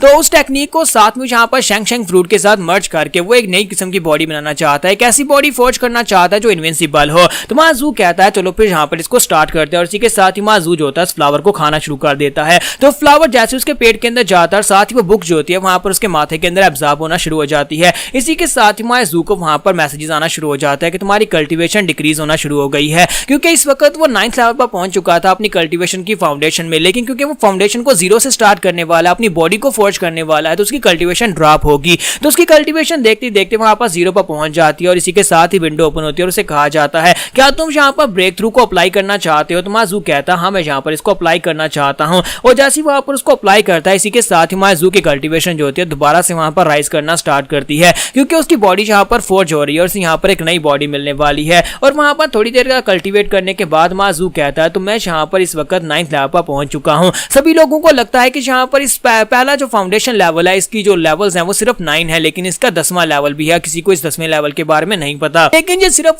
वही लोग अचीव कर सकते हैं जो कि यहाँ पर जिंदगी और मौत से खेलते हैं, और मैं यहाँ पर ये पहले ही कर चुका हूँ, तो मेरे लिए यहाँ पर इस लेवल को अचीव करना मुश्किल नहीं है। तो इसी के साथ ही माजू जो होता है वहां पर उसकी बॉडी के अंदर से बहुत ही पावरफुल एनर्जी निकल रही होती है और यहीं पर उसे 7 दिन गुजर जाते हैं। 7 दिन के बाद दिखाता है कि माजू कहता है कि फाइनली अब यहाँ पर मैं रेडी हूँ, मैंने यहाँ पर शेंग शेंग फ्रूट को खा लिया और साथ ही वहां पर उस टेक्निक को भी पूरी तरह से अब्जॉर्ब खा लिया है। तो इन दोनों चीजों को मर्ज करने के बाद अब यहाँ पर मुझे एक नई बॉडी जो है वो मिलने वाली है, तो क्या मैं यहाँ पर अब ब्रेक थ्रू कर सकता हूँ। इसी के साथ ही बाहर का सीन भी दिखाता है कि उनके पैलेस के बाहर एक बहुत ही पावरफुल भवंडर सा होता है जिसके अंदर बिजलियां चमक रही होती हैं। तो एक बहुत ही पावरफुल एनर्जी जो उनके पैलेस के बाहर से दिखाई दे रही होती है। ये सारी की सारी एनर्जी जो होती है हमारे जू की वजह से होती है, क्योंकि हमारा जू वहां पर ब्रेक थ्रू करने की कोशिश कर रहा होता है। और सेम टाइम के बाद दूसरी तरफ वो लड़की जो कि दूसरी माउंटेन की मास्टर है जो कि इसकी दुश्मन है, वो दूर से खड़ी है सब कुछ देख रही होती है और कहती है कि लगता है कि वो कमीनी जुनजिया सेक्टर की मैंग डाई जो है वो दोबारा से यहाँ पर ब्रेक थ्रू अचीव करने की कोशिश कर रही है, क्योंकि उसके पैलेस के अंदर से इतनी खतरनाक एनर्जी निकल रही है। अगर उसने ब्रेक थ्रू कर लिया तो वो यहाँ पर सेंटस लेवल में अगले लेवल पर पहुंच जाएगी, यानी मुझसे भी ज्यादा स्ट्रॉन्गर हो जाएगी। लेकिन उसे क्या पता कि असल में जहाँ पर हमारा जू है जो कि अंदर बैठा कल्टीवेट कर रहा है, तो हमारा जू जो होता है वहां पर फाइनल स्टेप्स तक पहुंच जाता है और कहता है कि फाइनली अब यहाँ पर मैं ब्रेक थ्रू करने के लिए बिल्कुल रेडी हूँ,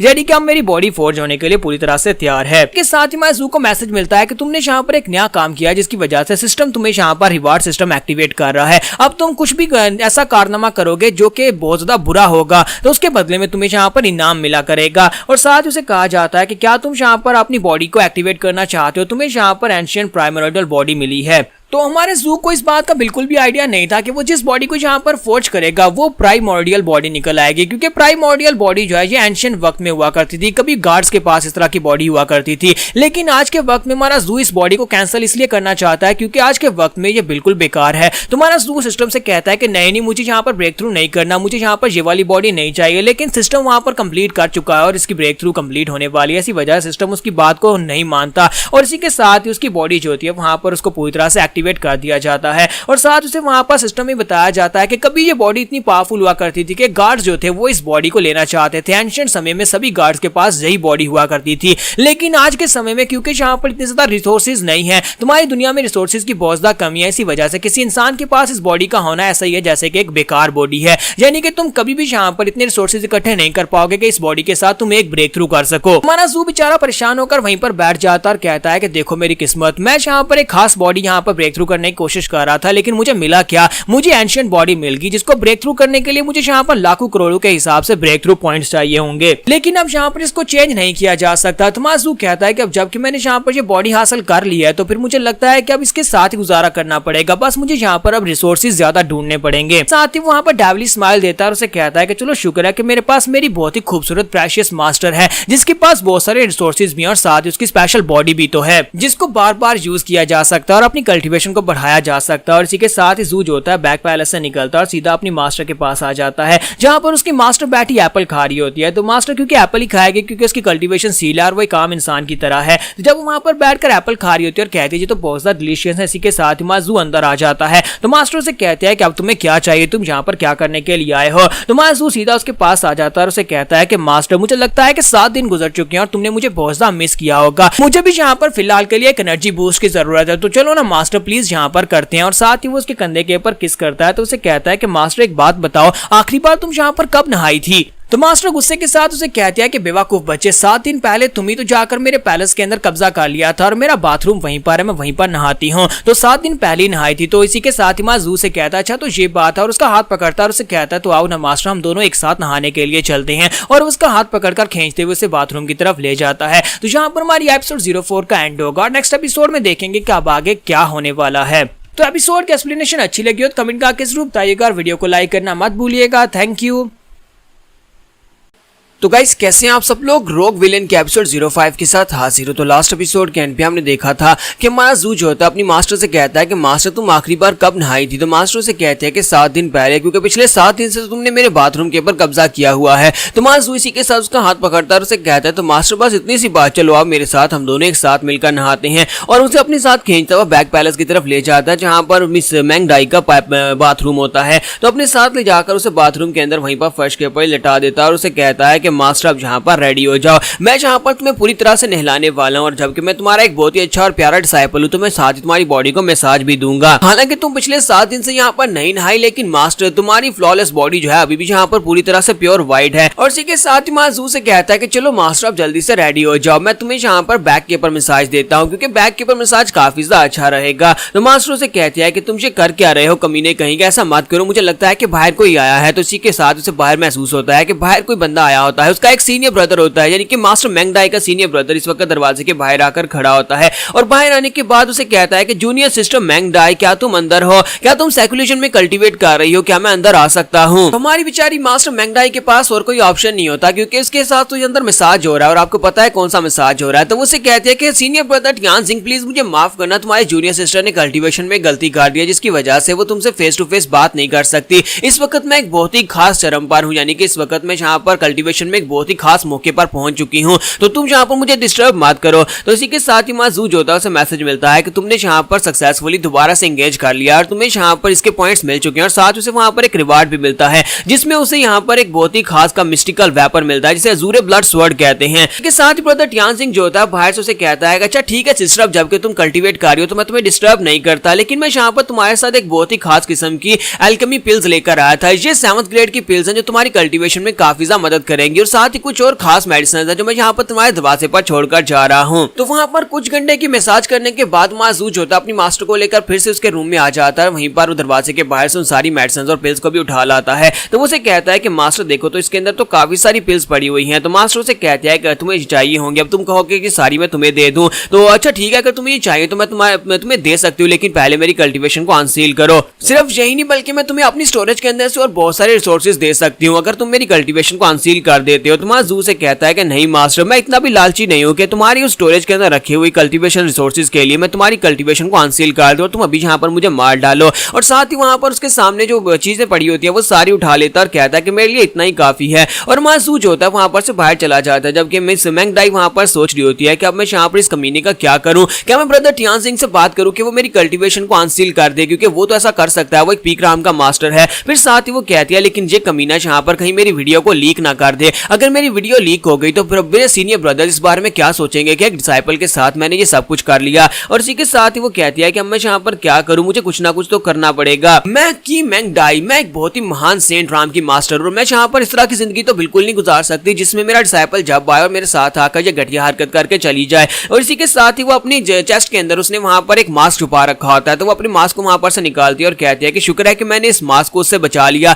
मेरे ट्रेचर डिसाइपल को ये मास्क दिखाई नहीं दिया, और शुक्र है कि उसने यहाँ पर मेरे मसाज करते वक्त, यानी आपको पता है क्या करते वक्त, उसने मेरे पूरे कपड़े नहीं उतारे थे, जिसकी वजह से मैंने इसे सामने छुपा कर रखा हुआ था। तो वो उस मास्क के बारे में बताती है कि इसको ब्रॉन्ज फॉक्स मास्क कहा जाता है। ये एक बहुत ही खास किस्म का मास्क है, जब आप इस चेहरे के ऊपर लगाते हैं तो आपकी कल्टीवेशन जो है, चाहे आपकी कल्टीवेशन सील ही क्यों ना हो, लेकिन सामने वाले को ये पता चलेगा कि आपने अपनी कल्टीवेशन को इस मास्क से हाइड किया हुआ है। और ये मास्क जब मैं कुछ दिन पहले यहाँ पर डिमोनिक चू से फाइट करने के लिए गई थी, बाकी सभी पीक राम के मास्टर से साथ मिलकर मैंने फाइट की थी, उस वक्त डिमोनिक चू के पास ये वाला बॉक्स मास्क गिरा था तो मैंने इसे अपने पास संभाल कर रख लिया था। तो वो कहता है अगर मुझे यहाँ पर किसी दूसरे मास्टर या फिर अपने सीनियर ब्रदर या फिर सीनियर सिस्टर से बात करनी है तो उसके लिए मुझे इस मास्क को पहनकर रखना होगा ताकि मेरी कल्टीवेशन उनके सामने ना आए। किसी को भी इस बात के ऊपर शक नहीं होना चाहिए कि मेरी कल्टीवेशन खत्म हो चुकी है और मैं अब एक मॉर्टल बन चुकी हूँ, ऐसा बिल्कुल भी नहीं होने दूंगी। और साथ ही वो इस मास्क को पहन लेती है और कहती है कि अब जहाँ पर मैं इस मास्क को पहन लेती हूँ लेकिन मैं इस लड़के को तो कभी माफ नहीं करूंगी। जब भी मुझे मौका मिलेगा इस लड़के को मैं अपने हाथों से मारने वाली हूँ। और दूसरी तरफ हमारा जू जो होता है वहां पर उसे एनर्जी महसूस होती है। वो कहता है लगता है कि मेरी मास्टर ने इस मास्क को पहन लिया है।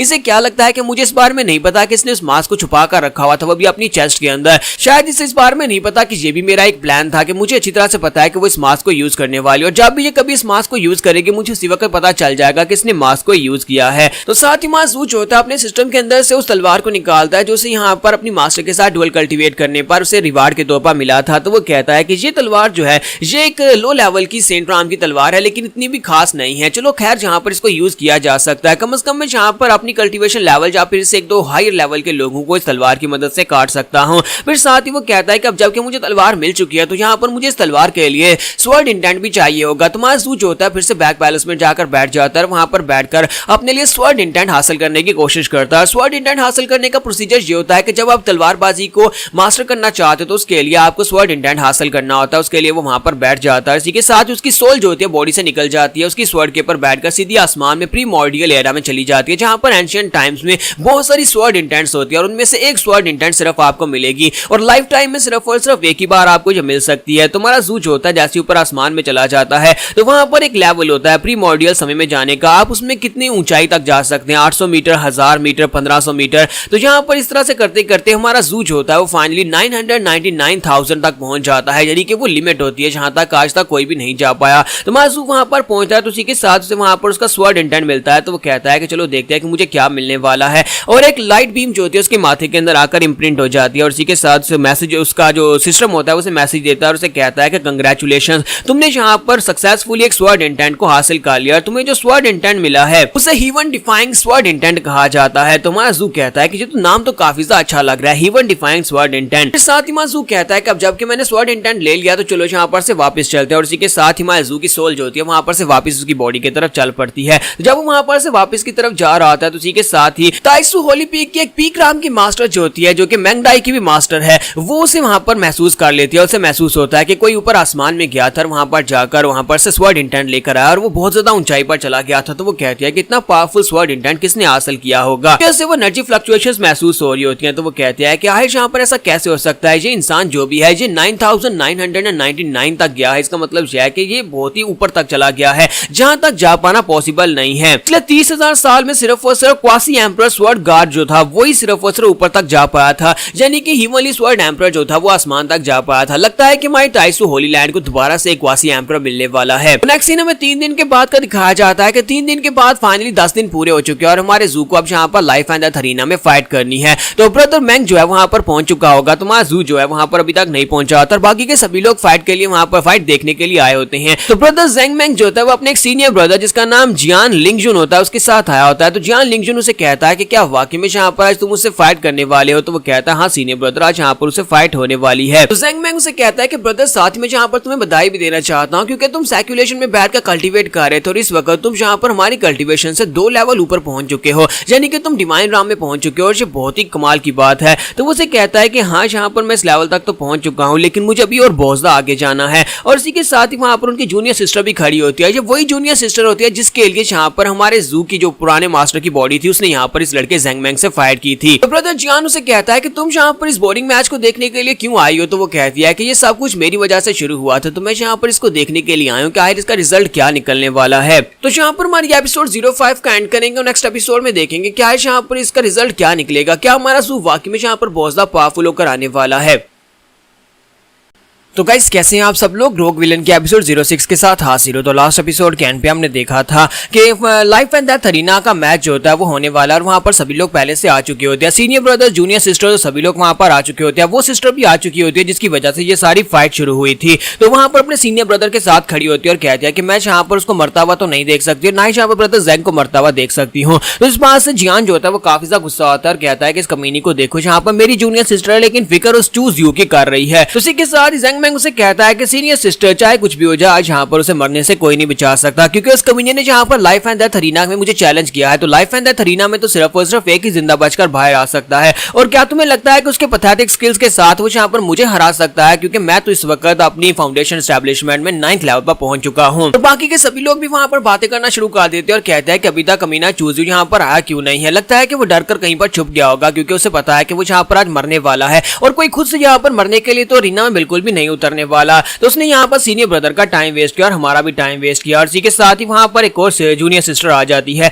जूनियर सिस्टर जिसका नाम टाओ टियान होता है। टाओ टियान जो होती है वो चूजियो की ही जूनियर डिसाइपल होती है। तो वहां पर आने के बाद उनसे कहते हैं कि तुम सभी लोग बस बकवास कर रहे हो, तुम्हें क्या लगता है कि हमारा ब्रदर चूजियो कोई ऐसा इंसान है जो चैलेंज करने के बाद पीछे हट जाएगा? वो यहाँ पर जरूर आएगा। और थोड़ी देर के बाद हमारा जू भी वहां पर पहुंच जाता है। तो जब हमारा जू वहां पर पहुंचता है तो वहां पर सभी लोगों को सीरियसली लुक के साथ देख रहा होता है। इसी के साथ ही सिस्टर टाओ जो होती है वो भागती हुई आगे बढ़ती है और कहती है सीनियर ब्रदर तुम आ गए। तो वो उसे कहता है हाँ मैं यहाँ पर आ गया, लेकिन क्या तुम यहाँ पर इस फाइट को देखने के लिए आई हो? तो वो कहती है कि हाँ मैं यहाँ पर इस फाइट को देखने के लिए आई हूँ, अगर तुम चाहो तो तुम इस फाइट को यहाँ पर भी कैंसिल कर सकते हो, मैं देखती हूँ कि कौन यहाँ पर तुम्हें नुकसान पहुंचाता है, मैं यहाँ पर तुम्हारी रक्षा करूंगी। तुम्हारा चू से कहता है कि तुम्हें परेशान होने की जरूरत नहीं है, अब मैं यहाँ पर सब कुछ अपने कंट्रोल में ले चुका हूँ, यहाँ पर यानी कि ये सब कुछ मेरे अंडर कंट्रोल है, तुम्हें परेशान होने की जरूरत नहीं है। तो सिस्टर टाओ से कहती है लेकिन तुम्हारी कल्टीवेशन जो थी वो पूरी तरह से बर्बाद हो गई थी। हाँ मुझे पता है कि तुम हमारी मास्टर मेंगडाई के साथ उनके रूम में बैठकर कल्टीवेट कर रहे थे क्लोज डोर ट्रेनिंग में, लेकिन इसके बावजूद भी तुम्हारी कल्टीवेशन लेवल जो है उस लेवल तक नहीं है जहां पर कि तुम यहाँ पर ब्रदर ज़ेंग को हरा सको। तो अगर तुम चाहो तो तुम क्विट कर सकते हो। तुम्हारा जू से कहता है नहीं नहीं कोई बात नहीं। और साथ ही वो साइड के ऊपर देखता है वहां पर सिस्टर जू खड़ी होती है, तो उसकी तरफ देखता है और कहता है तो यही वो कमीनी लड़की है जिसकी वजह से इस की शुरुआत हुई थी। इस वक्त मैं जिस लड़के की बॉडी के अंदर हूँ, इस लड़के को यहाँ पर जो लड़की पसंद थी जिसकी वजह से ब्रदर ज़ेंग के साथ इसका झगड़ा हो गया था। तो माजू कहता है अगर यहाँ पर देखा जाए तो हालांकि इसकी कल्टीवेशन लेवल मीडियोकर है, लेकिन इसकी बॉडी बहुत ज्यादा प्योर है, तो हो सकता है कि फ्यूचर में कभी मैं यहाँ पर इसके साथ भी डुअल कल्टीवेट कर ही लूं। और इसी के साथ ही दिखाता है कि ज़ेंग मैंग जो होता है वो अपने सीनियर ब्रदर से कहता है कि सीनियर ब्रदर टाओ टियान भी यहाँ पर है, मैं अभी यहाँ पर उसे मारने की कोशिश करूँ क्योंकि ये है तो लाइफ एंड डेथ अरीना। तो उसका ब्रदर उसे कहता है कि ये लाइफ एंड डेथ अरीना है, इसका मतलब यह है कि दोनों में से एक ही जिंदा बाहर आ सकता है। रूल्स किस लिए होते हैं? रूल्स इसीलिए तो होते हैं कि कोई भी यहाँ पर बीच में आकर किसी की जान ना बचा सके। तो वहां पर जाती उस लड़की के ऊपर इस तरह से अटैक करना और उसकी जान लेने की कोशिश करना, अगर कोई बीच में आए तो मैं उसको संभाल लूंगा। इसी के साथ ही ब्रदर ज़ेंग मैंग आगे बढ़ता है और कहता है कि चूज अब जबकि तुम यहाँ पर आ चुके हो तो फिर चलो जल्दी से रीना में चलते हैं, लोगों का टाइम वेस्ट नहीं करते और इस फाइट को जल्दी से खत्म करते हैं। वैसे भी तो सभी को पता है कि इसके रिजल्ट्स क्या निकलने वाले हैं और तुमने यहाँ पर जो कुछ भी किया है सबके बाद दिखाओ जरा तुमने क्लोज डोर में क्या ट्रेनिंग की है। तुम्हारा जू से कहता है कि अच्छा ठीक है अपनी बकवास बंद करो, मैं आ रहा हूँ, लेकिन उससे पहले क्योंकि ये एक लाइफ एंड डेथ अरीना का मैच होने वाला है और ये सभी लोगों के लिए एक बहुत ही बड़ी अपॉर्चुनिटी बन सकती है, क्योंकि बहुत सारे लोग यहाँ पर आए तो मैं उन सभी के सामने कुछ रखना चाहता हूँ। तुम्हारा जू अपने पास से बॉटल निकालता है जिसके अंदर उसने 7th ग्रेड की पिल्स रखी होती है। तो उनसे कहता है कि इसके अंदर 7th ग्रेड की टियानजान पिल्स हैं और इसके अंदर पूरी 6 पिल्स हैं। तो तुम सभी लोगों को पता ही होगा कि ये पिल किस लिए यूज की जाती है। तो जैसे वो पिल्स उनके सामने रखता है तो इसी के साथ ही वो सभी लड़के बातें करना शुरू कर देते हैं और कहते हैं इसके पास तो टियानजान पिल है। टियानजान पिल के बारे में कहा जाता है कि कोई भी अगर इस पिल को खाता है तो वो एक लेवल ब्रेक थ्रू कर सकता है और इसके पास तो 6 पिल्स हैं, यानी कि 6 पिल्स की कीमत तो बहुत ज्यादा हाई होने वाली है। तो क्या ये यहाँ पर इसको बेट में लगाने वाला है? तो इसी के साथ ही ब्रदर जान आगे बढ़ता है और उसे कहता है बताओ कि तुम यहाँ पर कैसे बैट करना चाहते हो, तुम्हारे पास यहाँ पर 6 टियानजान पिल्स हैं, बताओ कि हमेशा यहाँ पर किस तरह से बैट करनी है, बदले में हम तुम्हें क्या दे सकते हैं। और साथ ही वो सोच रहा होता है क्योंकि मैंने अभी भी यहाँ पर डिवाइन राम में ब्रेक थ्रू किया है तो मुझे इसे स्टेबलाइज करने के लिए इन पिल्स की जरूरत है। चलो शुक्र है कि ये कमीना खुद यहाँ पर इन पिल्स को ले आया है। इसी के साथ ही माजू भी कहता है लो यहाँ पर बकरी ने चारा चर लिया, अब यहाँ पर इसका शिकार करने का वक्त है। और इसी के साथ ही माजू कहता है मैं यहाँ पर जानता हूँ कि टियानजान पिल्स बहुत ज्यादा कीमती होती है, लेकिन तुम में से ज्यादातर लोग जो है उन्हें इसकी वैल्यू के बारे में नहीं पता और ना ही तुम्हें पता है कि किस तरह से इसे यूज किया जाता है। तो क्यों ना हम लोग यहाँ पर एल्डर से इस बारे में बात करें। तो वहां पर एल्केमी रूम का एल्डर मौजूद होता है। तो हमारा जून से कहता है एल्केमी रूम के एल्डर प्लीज आप यहाँ पर इन सभी लोगों को बताएंगे कि ये टियानजान पिल कितनी ज्यादा खास होती है और उसकी वैल्यू क्या है। तो इसी के साथ ही एल्डर कहते हैं हाँ क्यों नहीं मैं तुम सभी को बताता हूँ। हालांकि ये एक 7th ग्रेड की टियानजान पिल का नाम तो आप सभी लोगों ने सुना हुआ है, लेकिन ये पिल बहुत ज्यादा खास होती है। सिर्फ एक पिल के साथ आप यहाँ पर ब्रेक थ्रू कर सकते हैं और एक पिल की कीमत जो होती है वो मिलियंस में होती है, मिलियंस नियांग में होगी। तो यहाँ पर अगर आप 6 पिल्स को देखें तो इसकी कीमत कम से कम 6 मिलियन नियांग तो होनी चाहिए। तो ये बात सुनने के बाद सभी लोग कहते हैं क्या ये इतनी ज्यादा कीमती पिल्स हैं? तुम्हारा जून से कहता है चलो फिर ठीक है, अब तुम्हें यहाँ पर बदले में 6 मिलियन नियांग की कीमत लगानी होगी। तो ब्रदर जियान के पास इतने पैसे नहीं होते तो वो कहता है कि अब मैं यहाँ पर 6 मिलियन के बराबर की कीमत की चीज कहां से लेकर आऊंगा। तुम्हारा जू कहता है कि तुम सभी लोगों को यहाँ पर घबराने की, दिल छोटा करने की जरूरत नहीं है, तुम्हारा सीनियर ब्रदर चूजू यहाँ पर तुम्हारे लिए खाल लेकर आया है, तो हम सभी लोग यहाँ पर इसके बदले में अपनी अपनी बैट लगा सकते हो, यानी कि तुम सभी लोग इस बहती गंगा में अपने हाथ धो सकते हो। तुम्हें अपने पास जो कुछ भी है सारा माल यहाँ पर एक साइड के ऊपर लगा दो, किसके ऊपर लगाना चाहते हो, मेरे ऊपर या उसके ऊपर, और बदले में जब यहाँ पर जिसको ये पिल मिलेंगी वो इस पिल को बेचेगा और 6 मिलियन में से तुम्हें तुम्हारा हिस्सा मिल जाएगा। तो वो सभी लोग कहते हैं हाँ हम सभी लोग भी ऐसा कर सकते हैं, और सभी लोग वहां पर अपना अपना माल निकालना शुरू कर देते हैं और वहां पर एक कपड़ा डाला जाता है। तो वो सभी लोग हमारे जू के खिलाफ बैटिंग कर रहे होते हैं, क्योंकि उन सभी को पता होता है कि जू हारने वाला है। तो इसी वजह से हमारे जू के खिलाफ वहां पर बहुत सारी बैटिंग इकट्ठा हो जाती है। सभी के पास जितना माल होता है वो सारे का सारा निकाल कर वहां पर रख देते हैं। तो हमारा जू जो होता है वो अपनी पिल को भी वहां पर रख देता है और एल्डर सोच रहे होते हैं कि ये स्टफ तो वाकई में काफी ज्यादा अच्छा है, लेकिन चूजू यहाँ पर इस तरह की गलती क्यों कर रहा है जबकि उसे पता है कि वो हारने वाला है। लेकिन हमारा जू सोच रहा होता है कि मैं तो यहाँ पर जीतने वाला हूँ, सारे का सारा माल भी मेरा हो जाएगा क्योंकि सभी लोगों ने मेरे खिलाफ बैटिंग की है। तो हमारा जू से कहता है कि एल्डर इस बात के रेफरी रहेंगे और साथ इस बात के गवाह रहेंगे, बाद में कोई इस बात से मुकरे नहीं, और साथ ही वो जंप करते हुए रीना में चला जाता है। तो जैसे वो रीना में जाता है तो ज़ेंग मैंग उसे कहता है तो फाइनली तुम यहाँ पर आ ही गए, और अब यहाँ पर तुम आ तो गए हो लेकिन यहाँ से जिंदा वापस नहीं जा पाओगे। जबकि माजू आगे बढ़ता है और उसे कहता है लगता है कि तुम एक बात को भूल रहे हो कि ये लाइफ एंड डेथ अरीना है और हम दोनों में से सिर्फ और सिर्फ एक ही यहाँ पर से जिंदा जा सकता है, और तुम्हें क्या लगता है कि मैं खुद से यहाँ पर तुम्हें चैलेंज करके खुद मरने के लिए आया हूँ, इसलिए अगर तुमने यहाँ पर अरीना में एक छोटी सी गलती भी की तो फिर तुम्हारी जान जाएगी, इसलिए सोच समझकर फाइट के लिए आगे बढ़ना। और इसी के साथ ही एल्डर वहां पर उस लाइफ एंड डेथ अरीना को एक्टिवेट करते हैं तो वहां पर एक बैरियर क्रिएट हो जाता है, यानी कि दोनों में से सिर्फ एक ही वहां से जिंदा बाहर निकल सकता है। तो इसी के साथ ही वहां पर फाइटिंग स्टार्ट होती है। ब्रदर जियान कहता है कि बहुत ज्यादा मजा आने वाला है, वो पिल्स भी मुझे मिल जाएंगे और बाकी सभी लोगों को भी यहाँ पर बहुत सारा फायदा होने वाला है। तो ब्रदर ज़ेंग मैंग जो होता है इसी के साथ अपनी पावर्स को रिलीज करता है और कहता है कि मैं इस वक्त फाउंडेशन एस्टेब्लिशमेंट के 9th लेवल पर हूँ और तुम इस वक्त फाउंडेशन एस्टेब्लिशमेंट के 4th लेवल पर, और तुम यहाँ पर मेरे सामने चाहकर भी नहीं जीत पाओगे। मैं तुम्हें दिखाता हूँ कि यहाँ पर 5 लेयर्स का डिफरेंट कितना ज्यादा होता है। और साथ ही वो कहता है कि तुम्हें मारना तो मेरे लिए यहाँ पर ऐसा है जैसे कि एक एंट को, एक चूंटी को अपने पांव के नीचे मसलना, और वो बड़ी तेजी के साथ अटैक करने के लिए आगे बढ़ता है। तो तेजी के साथ आगे बढ़ रहा है तो हमारा जू जो होता है बड़ी आसानी के साथ उसके पहले अटैक को अवॉइड कर लेता है। जब उसके पहले अटैक को अवॉइड करता है वो साथ ही पीछे घूमकर उसे एक जबरदस्त किक मारता है, लेकिन हमारा जू उसकी किक को भी अवॉइड कर लेता है। जैसे हमारा जू उसकी किक को अवॉइड करता है साथ ही वहां पर मून वॉक करते हुए जंप करते पीछे की तरफ बढ़ता है। तो ज़ेंग मैंग उसे कहता है कि तुम्हारे रिफ्लेक्सेस काफी ज्यादा अच्छे हैं, लगता है कि तुमने किसी एजिलिटी टेक्निक को मास्टर किया है, लेकिन तो ये तुम्हें कब तक बचा पाएगा। और इसी के साथ ही वो अपने हाथ में वहां पर एनर्जी रिलीज करता है और एनर्जी के साथ तलवार बना लेता है और कहता है कि चलो देखते हैं कि तुम यहाँ पर एनर्जी अटैक्स को कैसे ब्लॉक कर पाते हो या फिर इन्हें कैसे डॉज कर पाते हो। और एनर्जी से बनी हुई काफी सारी तलवारें वो हमारे जू की तरफ फेंक देता है। तो यहाँ पर हमारी एपिसोड 06 का एंड होगा और नेक्स्ट एपिसोड में देखेंगे कि हमारा जू यहाँ पर इसको कैसे हराएगा और क्या वो आसानी के साथ सारे का सारा माल हड़प कर पाएगा या नहीं।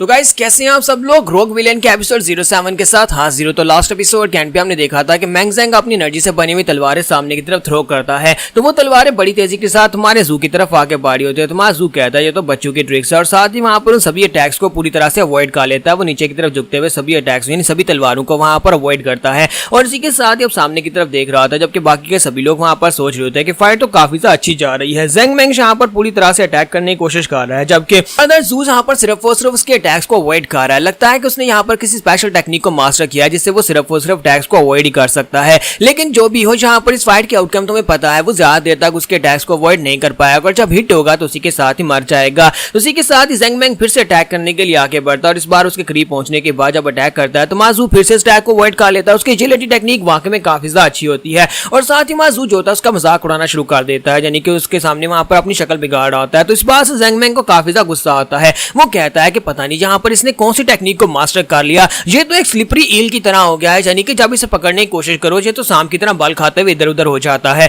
तो मैं इसके ऊपर कैसे अटैक करूं। तो इसी के साथ ही वो अपनी कमर के ऊपर लटकी अपनी बड़ी सी तलवार को निकालता है। तो वो कहता है कि चलो देखते हैं कि अब तुम यहाँ पर मेरे ब्लेड अटैक से कैसे बच पाते हो क्योंकि तलवार की रेंज काफी ज्यादा होती है। तो वो तेजी के साथ आगे बढ़ता है और अपने ब्लेड को घुमाकर सामने की तरफ स्ट्राइक लगाता है। तो माजू कहता है मुझे लगता है कि अब यहाँ पर मैं इसके अटैक को ब्लॉक नहीं कर पाऊंगा क्योंकि इसका स्वर्ड हो रहा है जो वो काफी ज्यादा पावरफुल है। तो जब वो वहां पर अटैक करता है तो इसी के साथ ही वहां पर माजू के इर्द गिर्द वहां पर स्वर्ड ओरा के साथ एक वॉल बना देता है, एक शील्ड बना देता है ताकि माजू आसपास भाग ना सके। तो माजू कहता है तो फिर मुझे भी यहाँ पर अपने वेपन को यूज करना पड़ेगा। तो सिस्टम ने उसे जो वेपन दिया था वो उसी तलवार को निकालता और कहता है चलो देखते हैं कि ये वेपन कितने काम का है। तो माजू इसी के साथ ही पीछे जहाँ पर उसने एक शील्ड बनाई थी उसके ऊपर वो स्ट्राइक लगाता है तो उसके ओरा को बड़ी आसानी से काट देता है और उसे काटने के बाद माजू जो होता है उसके ओरा से बाहर निकल जाता है। जैसे माजू वहां से बाहर निकलता है ज़ेंग मैंग कहता है कि लड़के तुमने बहुत बड़ी गलती कर दी। यही तो मैं चाहता था कि तुम जहाँ पर मेरे ओरा को काट कर यहाँ पर से बाहर निकलो। अब जहाँ पर मेरे पास एक तुम्हारा वीक पॉइंट है जहाँ पर मैं अटैक कर सकता हूँ। और इसी के साथ ही वो पीछे से निकलता और आकर किक भी मारता और साथ ही वहाँ पर हमारे जू के ऊपर अपनी तलवार से अटैक करने लगता है। तो हमारा जू जो होता है अपने बाजू के साथ उसकी किक को ब्लॉक करता है। साथ ही हमारा जू हंसना शुरू कर देता है क्योंकि हमारे जू ने जानबूझकर ऐसा किया था। उसे पता था कि यहाँ पर ओपनिंग को देखकर उसके पीछे से अटैक करने के लिए जरूर आएगा। तो वहीं पास से हमारा जू अपनी तलवार को घुमाता है सामने की तरफ, उसकी चेस्ट के ऊपर एक स्ट्राइक लगाता है और वहां पर से जंप करते हुए साइड के ऊपर हट जाता है। तो सिर्फ एक ही स्ट्राइक, हमारे जू की एक ही स्ट्राइक और ब्रदर ज़ेंग मैंग जो होता है उसका ब्लेड वहां से साइड के ऊपर गिरता है। ज़ेंग मैंग वहीं पर ग्राउंड के ऊपर गिरता है, वहीं पर गिरकर मर जाता है। ये देखती बाहर की सारी जनता जो होती है पहले वहां पर ज़ेंग मैंग के नाम के नारे लगा रहे थे, वो वहां पर खामोश हो जाते हैं। ब्रदर जियान भी ये सोच रहा होता है कि ये सब कुछ हुआ क्या, ये जहां पर कैसे हो गया, ज़ेंग मैंग कैसे मर सकता है। और बाकी के सभी लोग वहां पर सोच रहे होते हैं कि ज़ेंग मैंग इस वक्त अपनी फाउंडेशन एस्टेब्लिशमेंट के 9th लेवल पर था, जबकि ये लड़का ब्रदर चू जो है ये तो सिर्फ और सिर्फ 4th लेवल पर था। फिर ये यहाँ पर जीत कैसे गया। फिर साथ ही वो लोग कहते हैं कि अब यहाँ पर क्या होने वाला है, क्या हमारे सारे के सारे पैसे डूब गए। तो एल्डर वहां पर सभी के सामने आकर कहता है कि अब जबकि चैलेंज जो था वो लाइफ एंड डेथ का था और इनमें से एक मर चुका है, जिसका मतलब यह है कि ब्रदर जू ने यहाँ पर इस चैलेंज को जीत लिया है और इस बैट में जितना पैसा था वो सारे का सारा ब्रदर जू को मिलने वाला है और मैं इस बात का गवाह हूँ। और वो सभी लोग रोना शुरू कर देते हैं और कहता है कि नहीं, हमारी सारी की सारी जमा पूंजी यहाँ पर लग गई। एक कहता है मैंने तो उधार लेकर लगाए थे और दूसरा कहता है कि मैंने यहाँ पर अपने पैसे इकट्ठे किए थे अपने लिए पिल्स खरीदने के लिए। तो हमारा सूच होता है, इसी के साथ ही वहां पर उसके मुंह से ब्लड निकलना शुरू हो जाता है। तो सिस्टर टाओ भागती हुई आगे बढ़ती है और कहती है सीनियर ब्रदर क्या तुम ठीक हो। तो हमारा जू से कहता है कि हाँ मैं ठीक हूँ, बस फाइटिंग के दौरान मुझे भी यहाँ पर काफी सारी इंटरनल इंजरीज आई हैं जिसकी वजह से मैं काफी जख्मी हो गया हूँ। और इसी के साथ ही हमारा जू अंदर से डिमोनिक स्माइल दे रहा था बिल्कुल जू फैन की तरह और सोच रहा था कि अगर मुझे यहाँ पर इनके सामने एक्टिंग करनी है कि मैं कमजोर हूँ और मैंने बड़ी मुश्किल से फाइट को जीता है ताकि बाद में यहाँ पर मुझे कोई दिक्कत ना हो, तो मुझे यहाँ पर इनके सामने पूरी तरह से प्रिटेंड करना होगा कि वाकई में जख्मी भी हुआ और मैंने भी यहाँ पर फाइट में मार खाई है। वैसे भी अब यहाँ पर ये सारे का सारा माल और दौलत तो मेरा ही होने वाला है जो मैंने यहाँ पर इस बैट में जीता है। तो माजू जैसे वहां पर सिस्टर टाओ का सहारा लेकर जाने लगता है और उन सभी के सामने नौटंकी करते हुए, खांसते हुए, ब्लड निकालते हुए जा रहा होता है। ब्रदर जियान कहता है कि लगता है कि चूज यू ने यहाँ पर बहुत ही बुरी तरह से इंटरनल इंजरीज हुई है जिसकी वजह से उसके मुंह से ब्लड निकल रहा है। ये हमारे पास एक अच्छा मौका है, मैं यहाँ पर इन पिल्स को कैसे जाया होने दे सकता हूँ, हमें यहाँ पर इसे दोबारा चैलेंज करना चाहिए। तो उसी के साथ ही वो चैन लिनफी से कहता है कि चैन लिनफी अब तुम जाओ और जाकर उसे चैलेंज करो। तो चैन लिनफी उसे कहता है जी मास्टर। और इसी के साथ वो जंप करते ऊपर जाता है और कहता है कि चूज यू, जरा रुको, मैं यहाँ पर तुमसे बात करना चाहता हूँ, क्या तुम मेरे साथ एक फाइट करोगे। लाइफ एंड डेथ अरीना में हम दोनों फाइट करना चाहते हैं, मैं तुम्हें चैलेंज करता हूँ। तो ये बात सुनने के बाद सिस्टर टाओ टियानो से कहती है कहीं तुम्हारा दिमाग तो नहीं खराब हो गया, तुम्हें अच्छी तरह से पता है कि बड़ी मुश्किल से उसने अपनी पहली फाइट को जीता और साथ ही वो बुरी तरह से जख्मी है। इस हालत में तुम यहाँ पर उसे चैलेंज कैसे कर सकते हो, और अगर तुम्हें चैलेंज करना भी है तो तुम यहाँ पर 10 दिन के बाद करना, अभी नहीं। तब ब्रदर जियान वहां पर बीच में टपक पड़ता है और उसे कहता है कि नहीं जूनियर सिस्टर, मुझे लगता है कि यही सही वक्त है यहाँ पर चैलेंज करने का। और बाकी के सभी लोग इस बात से निराश हैं क्योंकि जू ने यहाँ पर जैसे तैसे करके उन सभी के पास उनके पैसे जीत लिए हैं। तो इस बार कम से कम यहाँ पर सभी लोगों को अपने पैसे वापस जीतने का मौका तो मिलना चाहिए। और वैसे भी ये एक एक्सपर्ट है और एक्सपर्ट का मतलब ये होता है कि उसे यहाँ पर हर हाल में फाइट करनी चाहिए। अगर इस बार भी यहाँ पर जू चैन लिनफेंग को हरा देता है तो इसका मतलब यह है कि ये वाकई में एक बहुत ही महान एक्सपर्ट है और इसने यहाँ पर फाइट को फेयर एंड स्क्वायर जीता और कोई भी यहाँ पर इस बात के ऊपर शक नहीं करेगा। इसी वजह से मैं यहाँ पर यही कहूंगा कि ब्रदर चू क्यों ना तुम यहाँ पर दूसरा राउंड भी खेलो। तो इसी के साथ ही मैं जूस की बात सुनने के बाद कहता है तो तुम ये कहना चाहते हो कि मैं यहाँ पर तुम्हारे चैलेंज को एक्सेप्ट कर लूं, यहाँ पर दोबारा फाइट करूं, लेकिन मैं यहाँ पर दोबारा फाइट करूंगा, अपनी जान को दांव पर लगाऊंगा। एक तो मैं पहले से जख्मी हूं, तो फिर मुझे बताओ कि यहाँ पर मुझे क्या मिलेगा, मुझे इससे कोई ना कोई फायदा तो होना चाहिए। मनासूफ वहां पर सीधा उनसे कहता है कि कम से कम तुम सभी लोगों को यहाँ पर जो पहले बैट लगाए थे उसका 30% एक्स्ट्रा लगाना होगा। अगर तुम यहाँ पर 30% के हिसाब से इंक्रीज करते हो अपनी बैट को तो फिर मैं फाइट करने को तैयार हूँ। और साथ ही माया जू का सिस्टम उसे कहता है कि तुम वाकई में एक बहुत ही कमीने मॉन्स्टर हो, तुम यहाँ पर इतने तेज दिमाग वाले कैसे हो गए कि तुमने यहाँ पर उसके साथ बैट लगाकर साथ ही बैट को इंक्रीज कर दिया, जबकि तुम आसानी से इस फाइट को भी जीत सकते हो। तो इसी के साथ ही ब्रदर जियान उसे कहता है कि हाँ क्यों नहीं। और साथ ही वो सोच रहा होता है कि ये मेरे जाल में फंस चुका है, मैंने इसके सामने चारा डाला और जहाँ पर ये लालच में आ गया और अब यहाँ पर 30% के हिसाब से बैट इंक्रीज करेंगे और ब्रदर टियान जो है ब्रदर चैन ली जो है बड़ी आसानी से हरा देगा। तो इसी के साथ ही वहाँ पर चैलेंज एक्सेप्ट हो जाता है और हमारा जू जो होता है वहाँ पर उन सभी लोगों से कहता है कि तुम में से जो लोग पहली फाइट में रह गए थे वो लोग दोबारा यहाँ पर मेरे लिए बैट लगा सकते हो, या मेरे लिए लगाओ या फिर चैन लिनफी के लिए लगाओ, तुम लोग बैट लगाओ और हो सकता है कि इस बार तुम लोग यहाँ पर अपना सारा पैसा वापस जीत लो, तुम्हारे पास अभी भी यहाँ पर एक मौका है। तो वो सभी लोग अब कंफ्यूज हो जाते हैं कि क्या करें, क्योंकि उनमें ज्यादातर लोग जो होते हैं वो ये सोच रहे होते हैं कि हमारा जू जो है वो जख्मी है और जख्मी और ऊपर से चैन जो है उसकी कल्टीवेशन लेवल भी फाउंडेशन एस्टेब्लिशमेंट से निकलकर चाकरा लेवल में पहुंच चुकी चुकी है, जिसका मतलब यह है कि वो इससे बहुत ज्यादा पावरफुल है और वो आसानी से इसको हरा देगा। तो सभी लोग फिर से बेवकूफों की तरह वहां पर हमारे जू के खिलाफ बैटिंग करना शुरू कर देते हैं, यानी वो चैन के ऊपर पैसा लगा देता है कि वो जीतेगा और हमारे जू के पास फिर से उतने ही पैसे वहां पर इकट्ठे हो जाते हैं जितने पहले थे, लेकिन इस बार 30% एक्स्ट्रा है।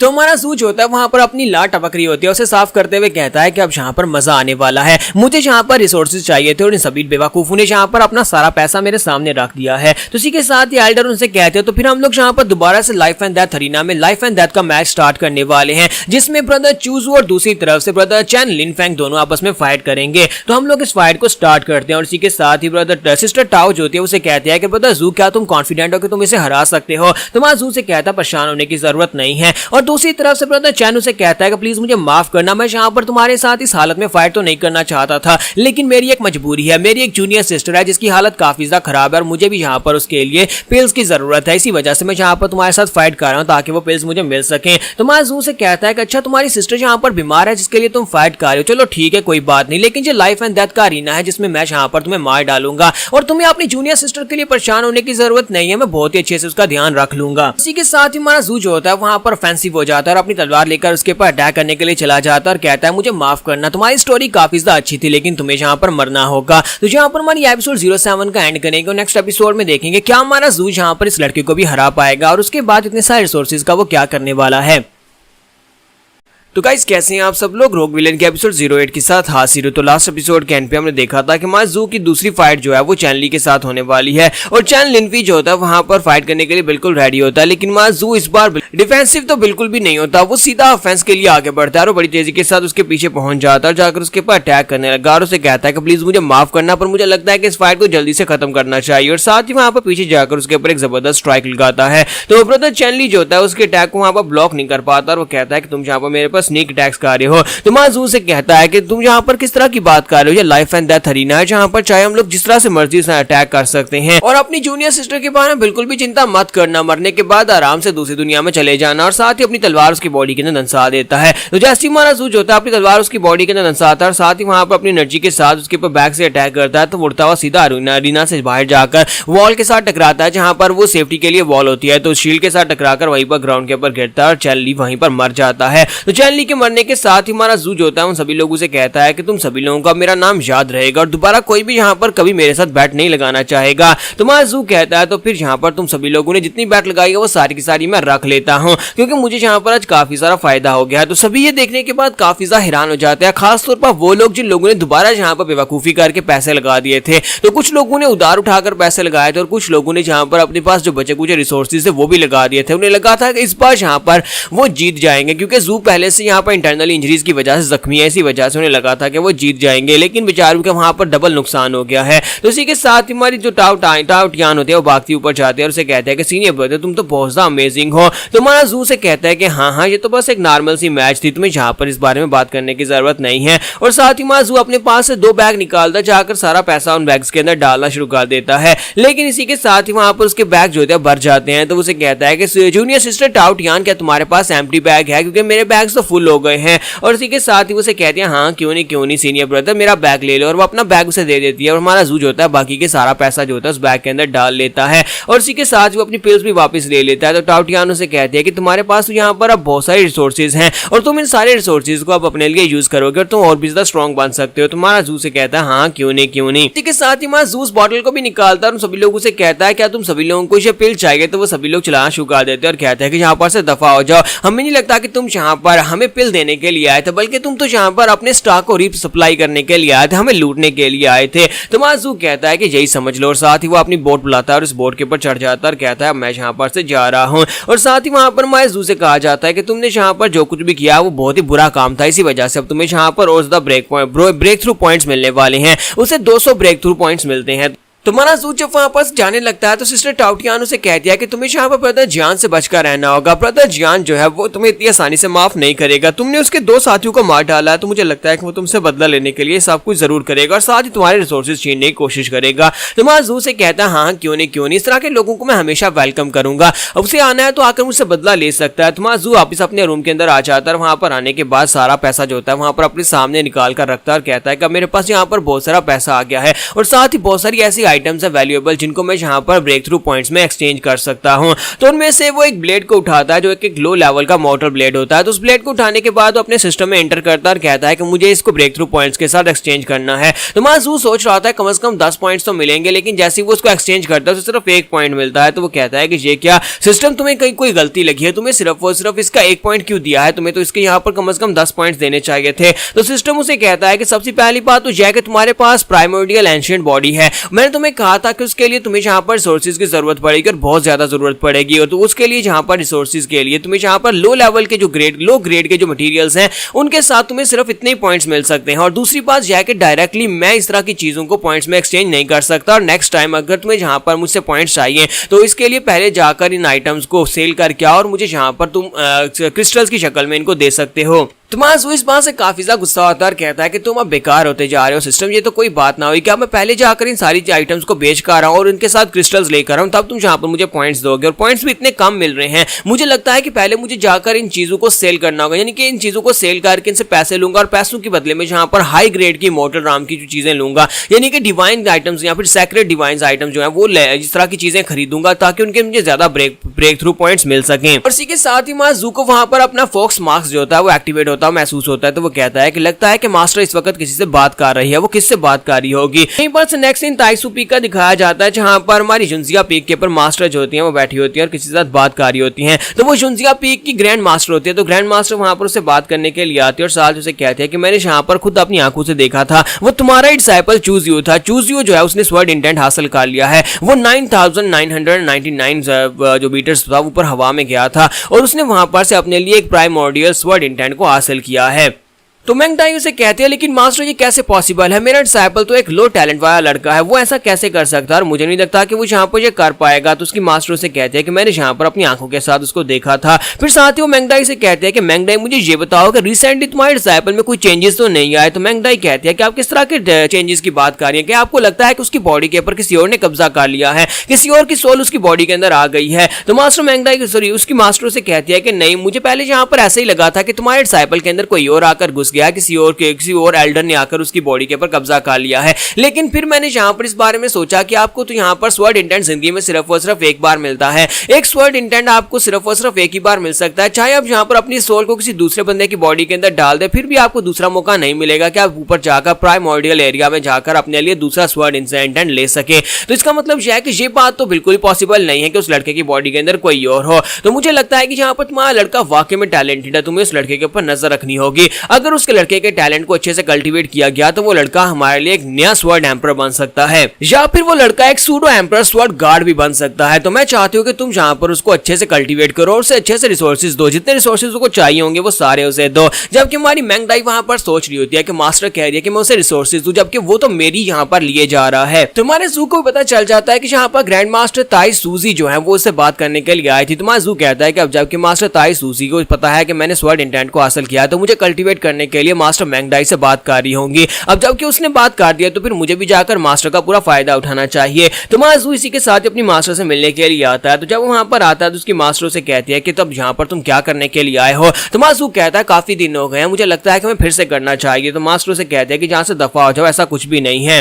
ऊपर से तुम मेरे डिसाइपल और तुमने यहाँ पर मुझे इस बारे में नहीं बताया कि तुमने स्वर्ड इंटेंट हासिल कर लिया है। तो माजू कहता है कि ये क्या बात कर रही हो, ऐसा कुछ भी नहीं है। तो वो कहते हैं कि मुझे पता है कि तुम्हारे पास प्रीमोर्डियल स्वर्ड इंटेंट है। तो माजू इसी के साथ आगे बढ़ता जाकर हमारी मास्टर के पास ही बैठ जाता है और से कहता है कि मास्टर मैं तुमसे कुछ भी नहीं छुपा सकता, मैं जल्दी यहाँ पर आकर तुम्हें इस बारे में बताने वाला था। तो मास्टर से कहती है कि मुझे पता है कि यहाँ पर तुम जो कुछ भी कर रहे हो वो सब कुछ गलत है और इसके अलावा तुमने यहाँ पर बहुत सारी बातें मुझसे छुपाई हुई हैं। लेकिन मास्टर ताई सूजी ने अपनी आंखों से तुम्हें ऊपर जाते हुए देखा था और साथ ही तुम्हें वहां पर स्वर्ड इंटेंट को हासिल करते हुए देख लिया है। तो माजू कहता है तो इसका मतलब यह है कि तुम लोग मुझे यहाँ पर एक जीनियस मानते हो और तुम सभी लोग यहाँ पर अपने रिसोर्सेज मुझे देने वाले हो। ये तो मेरे लिए एक बहुत अच्छी बात है कि तुम लोग यहाँ पर अपने रिसोर्सेज मुझे दे दो। तो इसी के साथ उसकी मास्टर मैंगडाई उसे कहते हैं लेकिन हमारी ताइसू होली लैंड के ऊपर कुछ भी फ्री में बिल्कुल भी नहीं मिलता। अगर तुम यहाँ पर कोई एंशिएंट एम्परर भी होते और रीइंकार्नेट होकर यहाँ पर हमारे पास वापस आए होते तब भी तुम्हें यहाँ पर रिसोर्सेज के लिए फाइट करना पड़ती, रिसोर्सेज मुफ्त में तो बिल्कुल भी नहीं मिलने वाले। तो माजू से कहता है कि हाँ मास्टर ये बात तो मैं अच्छी तरह से मानता हूँ। इसी के साथ ही उसे कहता है तो इसीलिए तो मैं यहाँ पर अपने रिसोर्सेज का बंदोबस्त खुद कर रहा हूँ और वही रिसोर्सेज तो मैं यहाँ पर लेने के लिए आया हूँ। जबकि उसकी मास्टर से कहते हैं कि प्लीज मेरे रिबेलियस डिसाइपल आज नहीं, आज नहीं, आज ऐसा मत करना। तो यहाँ पर हम लोग अपनी एपिसोड 08 का एंड करेंगे। नेक्स्ट एपिसोड में देखेंगे कि आगे क्या होने वाला है, क्या हमारा जू अपनी मास्टर की बात मानेगा। तो गाइस कैसे हैं आप सब लोग रोग विलेन के एपिसोड 09 के साथ हाजिर। तो लास्ट एपिसोड के एंड पे हमने देखा था कि हमारा जू जो होता है वो अपनी मास्टर के पास आता है और उसे कहता है कि मास्टर मेरे पास करने को कुछ नहीं है, तो क्यों ना यहाँ पर थोड़ा सा एक्सपी बूस्ट किया जाए, मुझे यहाँ पर थोड़ी सी एनर्जी की जरूरत है। तो उसकी मास्टर उसे कहती है नहीं प्लीज आज नहीं। लेकिन हमारा जू जो होता है उसे कहता है कि नहीं नहीं मास्टर आज क्यों नहीं, काफी दिन हो गए हैं और मुझे यहाँ पर और ज्यादा ब्रेक थ्रू पॉइंट्स की जरूरत है, जिसके लिए मैं यहाँ पर अपनी एनर्जी बढ़ाने के लिए आया हूँ। और इसी के साथ ही सिस्टम उसे कहता है कि तुम वाकई में एक बहुत ही बैड गाय हो, तुम तो अपनी मास्टर की जान ही नहीं छोड़ रहे। लेकिन ये अच्छी बात है क्योंकि सिस्टम जहां पर तुम्हें इसके ब्रेक थ्रू पॉइंट्स दे रहा है और इसी के साथ ही वो फिर से वहां पर सब कुछ करता है और उसके एक्सपी पॉइंट्स उसे काफी सारे मिलते हैं। और 6 घंटे के बाद माजू जो होता है वो अपने मास्टर से कहता है मास्टर तुम्हारा बहुत बहुत शुक्रिया, और साथ उसे वहां पर टोटल 917 पॉइंट्स मिलते हैं। तो माजू कहता है मुझे लगता है कि अब यहाँ पर पॉइंट्स कम होते जा रहे हैं। हालांकि मास्टर के पास एक बहुत ही फ्लॉलेस बॉडी है, लेकिन इसके बावजूद मुझे लगता है कि जब से मैंने इसकी कल्टीवेशन को सील किया है, दोबारा से बार बार इसके साथ डुअल कल्टीवेट करने पर मुझे बहुत ही कम पॉइंट्स मिल रहे हैं। तो क्या मैं यहाँ पर इसकी मेडियन पॉइंट्स को एक्टिवेट कर दूं, क्या मैं इसकी एनर्जी को अनसील कर दूं? अगर ऐसा करूंगा तो फिर यहाँ पर मुझे मार डालेगी या फिर किसी को मेरे खिलाफ कर देगी। तो इसके लिए मुझे यहाँ पर इसकी कल्टीवेशन को सील ही रखना पड़ेगा क्योंकि ये बहुत ज्यादा खतरनाक है। मास्टर मैंगडाई जो है इस वक्त मुझसे बहुत ज्यादा नफरत कर रही है, मैं जबरदस्ती इसके साथ ये सब कुछ कर रहा हूँ और जब मैं इसकी कल्टीवेशन को अनलॉक करूंगा तो ये मुझे जरूर मार डालेगी। तो इसी के साथ ही माजू से कहता है कि मास्टर प्लीज मुझे माफ करना, मुझे यहाँ से जाना होगा, मुझे और भी बहुत ही जरूरी काम है। तो मास्टर अंदर से भी बहुत ज्यादा गुस्से में होती है और कहती है कि एक ना एक दिन मैं यहाँ पर तुम्हें जरूर मार डालूंगी कमीने कहीं के। तो रात के वक्त का सीन दिखाते हैं कि माजू जो होता है वहां पर जूबाओ पीक पर पहुंच जाता है। जूबाओ पीक के ऊपर एक शॉप होती है जहां पर वो अपनी चीजों को एक्सचेंज कर सकता है और वहां पर से जो यूनिक मटेरियल्स होते हैं उनके खरीद सकता है। हमारा जू होता है जैसे वहां पर उस जगह के ऊपर पहुंचता है तो बाहर जो गार्ड्स खड़े होते हैं वो लोग उसे पहचान लेते हैं और कहते हैं कि तो वही लड़का है ना चूजियो जिसने कल यहाँ पर मैचेस को जीता था। लगता है कि इसने यहाँ कल जो मैचेस जीते तो उसमें बहुत सारी बेट का पैसा इसके हाथ लगा था, इसी वजह से वो यहाँ पर आया होगा। इस एंशिएंट एंटीक शॉप के ऊपर वो सारी का सारा पैसा जो है वो यहाँ पर से कोई चीजें खरीदने के लिए आएगा, क्योंकि यहाँ पर तभी आते जब आपके पास पैसे हों। तो वहां पर सामने एक लड़की खड़ी होती है जो कि जूबाओ पीक की मास्टर होती है। तो उसे कहती है कि चुनजियो मैं यहाँ पर तुम्हारी तो वेट कर रही थी, मुझे पता था कि तुम यहाँ पर जरूर आओगे। तो उस लड़की का नाम चूजाओ रैन होता है, तो उसे वेलकम करती है। तुम्हारा ठगियों की तरह सीधा उसके पास चला जाता है और उसे कहता है कि तुम्हें कैसे पता चला कि मैं यहाँ पर चीजें बेचने के लिए आने वाला हूँ, क्या किसी ने तुम्हें यहाँ पर इस बारे में इन्फॉर्म किया है? और फिर मुझे लगता है कि तुम्हारी खूबसूरत आंखों ने यहाँ पर मेरा दिमाग पढ़ लिया है कि मैं यहाँ पर चीजें सेल करने के लिए आया हूँ। तो चूजाओ रैन उसे कहती है कि जिस तरह से तुमने आज यहाँ पर मैचेस को जीता था और वहां पर से ढेरों सारा पैसा तुमने जीता था, मुझे यहाँ पर इस बात को कंफर्म था कि तुम जरूर हमारे पास आओगे सारे के सारे पैसे को या तो इन्वेस्ट करने के लिए या फिर उसको एक्सचेंज करवाने के लिए। इसलिए प्लीज यहाँ पर मेरे साथ आ जाओ, मैं तुम्हें यहाँ की सबसे बेस्ट आइटम दिखाती हूँ। और वो उसे अपने साथ लेकर टावर के अंदर आ जाती है। तुम्हारा जू कहता है कि यहाँ पर इसको देखो तो जरा, इस आज से पहले यहाँ पर मेरे जैसे किसी बंदे को वो इस तरह से अंदर आने नहीं देते और इसने मुझे यहाँ पर इतनी आसानी से टावर के अंदर बुला लिया है। लगता है कि इसे मुझसे कुछ चाहिए होगा, इसी वजह से मुझे अंदर लेकर आई है। तुम्हारा जू जो होता है वहां पर पड़ी हुई चीजों को नोटिस कर रहा था, उसे वहां पर जो चाहिए होता है वो वहां पर लेने की कोशिश कर रहा था, क्योंकि हमारा जू जो होता है वो अपने सिस्टम के मुताबिक चीजें हायर करेगा। उसे यहाँ पर ऐसी चीजें चाहिए जिनका डिवाइन लेवल जो है वो काफी ज्यादा हायर हो और जिसको यहाँ पर सिस्टम को दे और सिस्टम उसे यहाँ पर ज्यादा से ज्यादा ब्रेक थ्रू पॉइंट्स दे ताकि वो आगे ब्रेक थ्रू कर सके। तो माजू कहता है कि मुझे यहाँ पर कोई ऐसी चीजें चाहिए जिनकी कॉस्ट कम हो लेकिन उनकी वैल्यू ज्यादा हो। इसी के साथ ही वहीं पर सोचते सोचते हमारा जू सोच रहा था कि मुझे ऐसी चीजें चाहिए जिनकी डिवाइन पावर ज्यादा हो। तो अगर मैं यहाँ पर किसी इंसान को अपने सिस्टम में एक्सचेंज करवाता हूँ तो क्या मुझे इसके बहुत ज्यादा पॉइंट्स मिलेंगे? तो उसका सिस्टम उसे मैसेज देता है और कहता है कि तुम्हारा दिमाग बहुत ज्यादा इवल है, तुमने यहाँ पर जो आइडिया लगाया वो वाकई में करेक्ट है। अगर तुम यहाँ पर किसी इंसान को एक्सचेंज करते हो तो उसके बदले में तुम्हें बहुत ज्यादा पॉइंट्स मिलेंगे, लेकिन अफसोस कि तुम किसी के सोल को डायरेक्टली यहाँ पर पॉइंट्स में एक्सचेंज नहीं कर सकते। ऐसा नहीं है कि तुम किसी भी इंसान के ऊपर हाथ रखो और सिस्टम से कहोगे इसे ब्रेक थ्रू पॉइंट्स में चेंज कर दो, ऐसा पॉसिबल नहीं है। तो माजू सोच रहा था, मुझे लगा ही था कि ये पॉसिबल नहीं है। तो फिर मुझे लगता है कि यहाँ पर किसी और के साथ डुअल कल्टीवेट करके उसके पॉइंट्स को लिया जा सकता है। लेकिन हमारे जू को एक और मैसेज मिलता है क्योंकि उसने यहाँ पर एक बहुत ही क्रूल आइडिया सोचा है। तो उसके ऊपर उसे एक इनाम मिलता है, जो इनाम उसे अर्थ ग्रेड की एक फ्लाइंग बोट मिल जाती है जो कि उसकी अपनी बोट होगी और उसे वहां पर खुद से यूज कर पाएगा। तो इसी के साथ ही पीछे खड़ी जाओ रैन जो होती है वो सोच रही होती है कि ये लड़का यहाँ पर सिर्फ चीजों को देख रहा है और मुझे नहीं लगता कि यहाँ पर किसी चीज में इंटरेस्टेड है, यहाँ पर से कुछ खरीदना है। तो माजू जो होता है उसे कहता है कि जूनियर सिस्टर मुझे यहाँ पर कुछ स्पिरिचुअल एनर्जी वाली पिल्स चाहिए ताकि मैं अपनी एनर्जी को रिकवर कर सकूं, क्या तुम मेरे लिए यहाँ पर कुछ पिल्स ला सकते हो? मुझे यहाँ पर 15 मिलियन स्पिरिचुअल स्टोन के वर्थ की जो पिल्स हैं वो चाहिए होंगी। तो वो कहती है कि अच्छा ठीक है, फिर इसे तैयार करने में काफी ज्यादा समय लगेगा, तुम 15 मिलियन के बदले में यहाँ पर स्पिरिचुअल पिल्स लेना चाहते हो, मैं जाकर उनको रेडी करवाती हूँ। और इसी के साथ ही वो उनको रेडी करवाने के लिए वहां पर चली जाती है, जबकि माजू सोच रहा होता है कि फिलहाल के लिए मैं यहाँ पर इनके बदले में स्पिरिचुअल पिल्स ले सकता हूँ, और स्पिरिचुअल पिल्स को जिनके अंदर काफी सारी डिवाइन पावर होती है उनको मैं यहाँ पर एक्सचेंज कर सकता हूँ। फिर साथ ही वहीं पर खड़े खड़े उसकी जो स्वर्ड इंटेंट होती है अपने आप एक्टिवेट हो जाती है, क्योंकि साइड के ऊपर शेल्फ के ऊपर एक छोटा सा टुकड़ा पड़ा होता है, एक छोटा सा किसी पॉट का टुकड़ा होता है। तो वो आगे बढ़ता है और कहता है कि ये क्या, यहाँ पर इस छोटे से टुकड़े को देखकर मेरा जो स्वर्ड इंटेंट है वो अपने आप से एक्टिवेट क्यों हो गया, यार इस टुकड़े के अंदर ऐसा क्या है, ऐसे लगता है जैसे कि इसके अंदर बहुत सारी डिवाइन पावर है। तो माजू उस टुकड़े को अपने हाथ में पकड़कर खड़ा होता है। तो सिस्टर चूरैन उसके पास आती है और उसे कहती है कि ये क्या, तुम अभी तक यहाँ पर खड़े हो, तो क्या तुम्हें यहाँ पर कोई चीज पसंद आई, हमने तुम्हारी सारी की सारी पिल्स को रेडी कर दिया, तुम उन्हें जाकर क्लेम कर सकते हो। तो माजू कहता है कि हाँ क्यों नहीं, इस टुकड़े को भी इसमें ऐड कर लो, मैं यहाँ पर इस ब्रॉन्ज शार्ड को भी इसमें ऐड करवाना चाहता हूँ, इसकी कीमत कितनी है। तो वो कहती है कि ये तुम्हारे से काम सा टुकड़ा है, तुम इसका क्या करोगे। अच्छा ठीक है, अगर तुम चाहिए तो, अगर तुम्हें चाहिए तो तुम यहाँ पर ऐसा गिफ्ट इसे रख सकते हो, हम तुमसे इसके पैसे चार्ज नहीं करेंगे। तो माजू अपने पास से पैसों की थैली निकालता है और उसे कहता है नहीं नहीं ऐसी बात नहीं है, मैं कुछ भी फ्री में नहीं लेता और ना ही मैं किसी का एहसान रखता हूँ। इसी के साथ ही माजू से कहता है कि चलो अब यहाँ पर से नीचे चलते हैं। तो जब वो नीचे जाने लगता है तो सिस्टर जाओ चू से कहती है कि मेरी बात सुनो, मुझे तुमसे बात करनी है। तो माजू कहता है कि मुझे लगा था कि तुम्हें यहाँ पर मुझसे कोई ना कोई काम जरूर होगा, अच्छा बताओ कि तुम्हें मुझसे क्या काम है।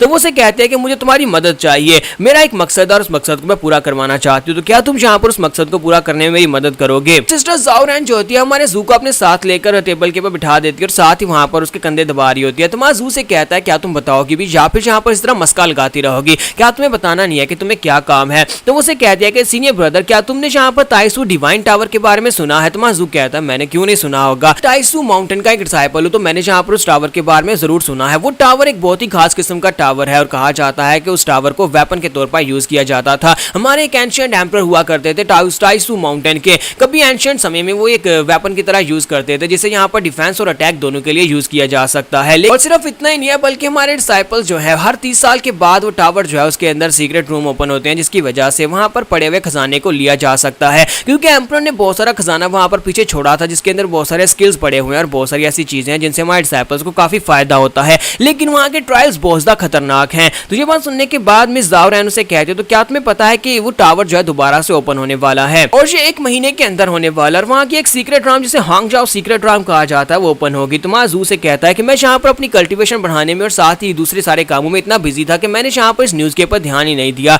और मुझे यहाँ पर किसी ने बताया भी नहीं कि ताइसू डिवाइन टावर जो है ओपन होने वाला है। अगर यहाँ पर हांगजाओ सीक्रेट राम ओपन हो रही है तो इसका मतलब यह है कि वहां पर से बहुत सारे ट्रेजर्स को हंट किया जा सकता है। तो मिस जाओरैन से कहते हैं कि अगर तुम्हें यहाँ पर हांगजाओ सीक्रेट राम के अंदर इंटर होना है तो उसके लिए तुम्हें ताइसू डिवाइन टावर के अंदर जाकर उसके अंदर जो ट्रायल्स होते हैं उसमें हिस्सा लेना होगा, और जितना ज्यादा तुम रैंकिंग में हायर जाओगे और तुम जाकर उस टावर में तभी तुम जाकर सीक्रेट राम में जाने के काबिल होगे और लिस्ट में तुम्हारा नाम आएगा। तुम्हें बस इतना करना है कि तुम्हें यहाँ पर डिवाइन टावर के सारे ट्रायल्स को पार करने के बाद टॉप 300 में आना है, और अगर तुम टॉप 300 में आ जाते हो तो फिर तुम्हें यहाँ पर हांगजाओ सीक्रेट राम के अंदर जाने का मौका मिलेगा, और तुम्हें वहां पर जाकर मेरे लिए एक काम करना है। वो उसके कान में जाकर उसे बता दिया कि तुम्हें वहां पर से एक मटेरियल मेरे लिए लेकर आना है। तो माजू से कहता है कि अच्छा तो ये बात है। माजू जो होता है वो जाओरैन के साथ डील कर लेता है, पता नहीं यहाँ पर उनके डील में क्या है कि क्या उसे क्या लेकर आना है, जहाँ पर उसे बदले में क्या मिलेगा, ये हमें अभी पता नहीं चला और ना ही उसने बताया है। तो यहाँ पर हम लोग अपनी एपिसोड 09 का एंड करेंगे। तो गाइस कैसे हैं आप सब लोग, रोग विलेन के एपिसोड 10 के साथ हाजिर हो। तो लास्ट एपिसोड के एंड पे हमने देखा था कि सिस्टर जाओरैन जो होती है हमारे चू से कहती है कि तुम यहाँ पर मेरी मदद करोगे, अगर तुम यहाँ पर टॉप 300 में आ जाते तो उसके बाद तुम्हें वहां पर सीक्रेट राम में जाने का मौका मिलेगा, जहां पर से मुझे तुमसे एक चीज मंगवानी है। और वो यहाँ पर उसे इस बारे में बताती नहीं है कि वो क्या चीज है, और हमारा जू जो होता है उसके साथ वहां पर डील कर लेता है। तो इस एपिसोड की शुरुआत में दिखाता है कि हमारे जू के कॉटेज के बाहर से बहुत ही जबरदस्त एनर्जी निकल रही होती है, क्योंकि हमारा जू जो होता है वो अंदर बैठा ब्रेक थ्रू करने की कोशिश कर रहा था और वहां पर बैठ के कल्टीवेट कर रहा था। जब वो कल्टीवेट कर रहा होता है तो वहां पर ब्रेक थ्रू करते करते वो इस वक्त अपनी जो इसकी जो स्पिरिचुअल राम होती है उसके 6 लेवल पर पहुंच जाता है। फिर साथ ही वहां पर 6 लेवल से 9th लेवल पर पहुंच जाता है। जब 9th लेवल पर पहुंचता है तो हमारा जू से कहता है कि मुझे लगता है कि अब यहाँ पर मुझे 10th राम में ब्रेक थ्रू कर लेना चाहिए, और वो सिस्टम से पूछता है कि 10th राम में ब्रेक थ्रू करने के लिए मेरे पास और कितने पॉइंट्स हैं, लेकिन सिस्टम उसे कहता है कि तुम यहाँ पर 10th राम में ब्रेक थ्रू नहीं कर सकते और वो फेल हो जाता है। तो हमारा जू कहता है कि ये क्या, मैं तो यहाँ पर फेल हो गया, और सिस्टम उसे कहता है कि अगर तुम्हें यहाँ पर ब्रेक थ्रू करना है कंप्लीट ब्रेक थ्रू के लिए तुम्हें यहाँ पर 3 खास किस्म के डिवाइन मटेरियल्स की जरूरत पड़ेगी। एक पेनासिया मिल्क या फिर पूटी डिवाइन फ्लावर और या फिर तुम्हें सोल बेबी मॉन्स्टर फ्रूट की जरूरत पड़ने वाली है। महसूस होता है जब उन तीनों के नाम सिस्टम में देखता है तो वो कहता है ये तीनों ही आइटम्स ऐसी हैं जो कि डिवाइन ग्रेड की हैं और तीनों को ढूंढ पाना बहुत सा मुश्किल है। यहाँ तक कि ब्लैक मार्केट में भी इन्हें इतनी आसानी के साथ नहीं ढूंढा जा सकता और ना ही यहाँ पर इन्हें खरीदा जा सकता है, क्योंकि अगर यहाँ पर ब्लैक मार्केट में मिलेंगी भी तो वो लाखों चांस की होंगी, यानी इतनी महंगी होंगी कि मैं उन्हें खरीद नहीं पाऊंगा। तो फिर साथ ही महसूस सोच रहा था कि अब मैं यहाँ पर क्या करूँ। इन तीनों मटेरियल्स के अलावा यहाँ पर ब्रेक थ्रू पॉइंट्स नहीं मिल पाएंगे जिससे कि मैं यहाँ पर 10th राउंड में ब्रेक थ्रू करके अगले लेवल में पहुंच सकूं। तो इसी के साथ ही महसूस को वहां पर याद आता है कि सिस्टर जाओरैन ने उससे बात की थी और उसे कहा था कि बहुत ही जल्दी टावर ओपन होने वाला है और अगर तुम टावर के कंपटीशन में जाते हो और वहां पर जाकर टॉप 300 में चले जाते हो तुम्हें यहाँ पर उस सीक्रेट राउंड के अंदर जाने का मौका मिलेगा जहां पर तुम्हें ये चीजें मिल सकती हैं। तो महसूस कहता है कि अब यहाँ पर मेरे पास एक आइडिया है, तो क्यों ना मैं ताइसू डिवाइन टावर में जाऊं और वहां पर जाकर कंपटीशन का हिस्सा बनूं। 3 दिन के बाद का सीन दिखाते हैं, बेल बज रही होती है, ताइसू डिवाइन टावर का सीन दिखाते हैं कि बहुत सारे डिसाइपल्स वहां पर इस टावर के कंपटीशन में हिस्सा लेने के लिए वहां पर आते हैं। सभी लोग अपनी किस्मत आजमाने के लिए यहाँ पर आए होते हैं और यहीं पर दिखाते हैं कि 2 सीनियर मास्टर्स जो होते हैं ऊपर खड़े होते हैं। वो दोनों सीनियर मास्टर्स कह रहे होते हैं कि आज यहाँ पर इस बार देखते हैं कि क्या होने वाला है। हर 30 साल के बाद यहाँ पर इस टावर को ओपन किया जाता है और बच्चों को यहाँ पर इसके लिए कम्पीट करने का मौका मिलता है जहाँ पर उन्हें बहुत सारे रिसोर्सेज मिल सकते हैं। कुछ तो यहाँ पर इस कंपटीशन के दौरान ही मारे जाते हैं। तो मास्टर मोफी कहती है कि मास्टर होंग टाई आपको क्या लगता है कि इस बार कितने डिसाइपल्स यहाँ पर इनमें से कोई बेहतर निकलेंगे जो कि हमारे आगे कल्टीवेट किए जा सकते हैं। तो मास्टर होंग उसे कहते हैं कि मुझे यहाँ पर जी फैन के ऊपर पूरा भरोसा है कि इस बार वो टॉप 10 में एंटर हो जाएगा क्योंकि उसकी जो किस्मत है वो काफी ज्यादा अच्छी है और साथ उस लड़के की कल्टीवेशन भी काफी ज्यादा अच्छी है। तो ये बात सुनने के बाद मोफी उसे कहते हैं कि हाँ जी फैन मुझे भी लगता है कि वो लड़का काफी ज्यादा प्रॉमिसिंग है और इसके अलावा आपको क्या लगता है कि बाकी सभी लोगों में कोई है। तो वो कहता है कि नहीं मुझे नहीं लगता बाकी सभी में से कोई ऐसा है जो कि टावर में ऊपर तक जा सके। तो इसी के साथ ही हमारे जू को दिखाता है कि हमारा जू चू जो होता है वो बड़ी तेजी के साथ अपनी शिप लेकर वहां पर पहुंच जाता है। जैसे वो एंट्री मारता है तो मोफी कहते हैं कि आप इस लड़के को जानते हैं, ये कौन है, इसकी स्पीड तो काफी अच्छी है। तो मास्टर जान उसे कहते हैं कि मुझे लगता है कि ये लड़का जुनजिया पीक का डायरेक्ट डिसाइपल है, ये मास्टर मेंगडाई का डिसाइपल है। तो हमारा जू जो होता है वहां पर नीचे उतर आता है और नीचे उतरने के बाद अपनी साइड के ऊपर देखता है जहां पर लड़के आपस में बातें कर रहे होते हैं, लड़कियां आपस में बातें कर रही होती हैं। यहीं पर उस लड़के जीफैन को भी दिखाते हैं जिसके बारे में एल्डर्स बात कर रहे थे जिससे उन्हें काफी ज्यादा उम्मीदें हैं। तो जीफैन वहां पर आता है और उसे कहता है कि इस बार मैं यहाँ पर टॉप 10 में जरूर आकर रहूंगा और साथ ही मैं ताइसू टावर की उस रिंग को भी जरूर बचाऊंगा। हमारा जू पीछे से आता है और उसे कहता है कि तुम कौन हो लड़के। तो हमारा जी फैन जो होता है वो उसे कहता है कि मेरा नाम जी फैन है और हमारे जू को पहचान लेता है और उसे कहता है कि तुम्हारे बारे में तो मैं अच्छी तरह से जानता हूँ, तुम तो जुनजिया पीक के डायरेक्ट डिसाइपल हो ना, तुम्हारे बारे में मुझे पता है क्योंकि तुमने एक कंपटीशन में 2 फाइट्स की थी और दोनों डिसाइपल्स को मार डाला था क्योंकि तुम्हारी फाइटिंग स्पिरिट काफी ज्यादा अच्छी है। तुम्हारा जू जो होता है जब उस लड़के की तरफ देखता है तो वो कहता है कि इस लड़के को देखो, हालांकि ये काफी ज्यादा टैलेंटेड है और सभी लोगों को इससे काफी ज्यादा उम्मीदें भी होंगी लेकिन ये बिल्कुल भी एरोगेंट नहीं है और मुझे लगता है कि ये काफी ज्यादा दिल का अच्छा है, इसी वजह से ये एक अच्छा दोस्त वाला मटेरियल है। और दूसरी तरफ से जी फैन भी वहां पर सोच रहा होता है कि सीनियर ब्रदर जू जो है वो काफी ज्यादा अच्छा और पोलाइट है, मुझे लगता है कि इससे दोस्ती की जा सकती है। तो इसी के साथ ही वहां पर मां जू से कहता है लगता है कि मेरी बारी आ गई है क्योंकि हमारे जू को वहां पर बुलाया जाता है कि अब तुम्हारी बारी है। उसने भी यहाँ पर इस टावर ट्रायल के लिए अपना नाम दिया था। तो इसी के साथ ही जी फैन उसे कहता है कि मैं तुम्हें बेस्ट ऑफ लक कहना चाहता हूँ, उम्मीद करता हूँ कि टावर में सबसे ऊपर तक जाओगे। तो मां जू कहता है हाँ क्यों नहीं। तो मां जू जो होता है वो सीढ़ियां चढ़ते हुए टावर के अंदर चला जाता है, दरवाजा बंद हो जाता है और जैसे ही वहां पर फर्स्ट फ्लोर के ऊपर पहुंचता है तो फर्स्ट फ्लोर के ऊपर सामने से वहां पर दानव निकल आते हैं, बड़े बड़े भेड़िए होते हैं जो कि उसके ऊपर अटैक करने के लिए आगे बढ़ते हैं। तो यहाँ पर टोटल 98 फ्लोर्स हैं, 98 फ्लोर्स में से हर एक फ्लोर के ऊपर इसी तरह से मॉन्स्टर्स यहाँ पर कुछ ऐसे टेस्ट होने वाले हैं जिन्हें पास करने के बाद वो आगे जा पाएगा।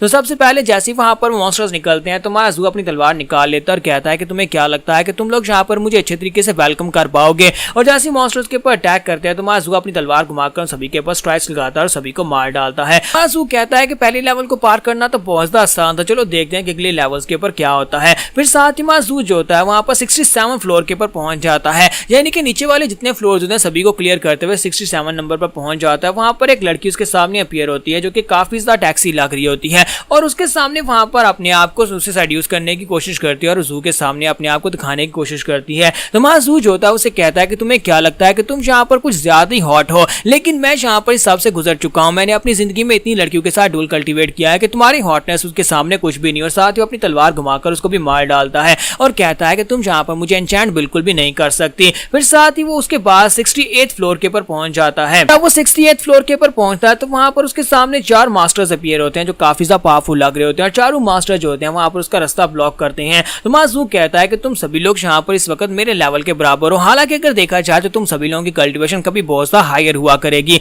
हाँ यानी बहुत ज्यादा हायर थी, लेकिन फिलहाल के लिए तुम्हारी कल्टीवेशन सील करके मेरे लेवल के बराबर कर दी गई है और तुम्हें हराना मेरे लिए बहुत ज्यादा आसान है। और माजू जो होता है बड़ी आसानी के साथ उन सभी को भी हरा देता है। और उसके बाद नेक्स्ट जो होता है वो 98th फ्लोर का दिखाया जाता है। जब वो 98th फ्लोर के ऊपर पहुंचता है तो उसके सामने वहां पर एक मास्टर अपीयर होती है जो कि ताइसू जी का अपना क्लोन होता है, यानी कि इनकी ताइसू माउंटेन की जो इस वक्त एल्डर है, जो ग्रैंड मास्टर है, ये उसका अपना क्लोन होता है। तो माजू कहता है कि हालांकि तुम्हारा क्लोन है, रियल लाइफ में तुम इस वक्त हाई सेंट लेवल पर हो, लेकिन इस वक्त तुम्हारी कल्टीवेशन लेवल मेरे कल्टीवेशन लेवल के बराबर है, तो लगता नहीं है कि तुम यहाँ पर मेरे सामने ज्यादा कुछ कर पाओगे। और इसी के साथ ही हमारा जू जो होता है वो अपनी तलवार उठाता है, उसके ऊपर अटैक करने के लिए आगे बढ़ता है, बड़ी तेजी के साथ उसके करीब पहुंच जाता है, क्योंकि उसे पता था कि उसके पास प्राइमोर्डियल एंशिएंट बॉडी है, जिसकी वजह से वो बड़ी आसानी से यहाँ पर इस लड़की को हरा देगा। लेकिन जब वो उसके करीब पहुंचता है तो मास्टर ताई सूजी जो होती है अपनी तलवार निकालकर उसके अटैक को ब्लॉक कर लेती है। तो माजू कहता है कि ये तो काफी ज्यादा अच्छी है, हालांकि ये सिर्फ एक क्लोन है, और साथ ही वो उसे वहां पर किक मारने की कोशिश करता है, लेकिन मास्टर ताई सूजी उसकी किक को भी ब्लॉक कर लेती है और इसी के साथ जू को पीछे की तरफ गिरा देती है।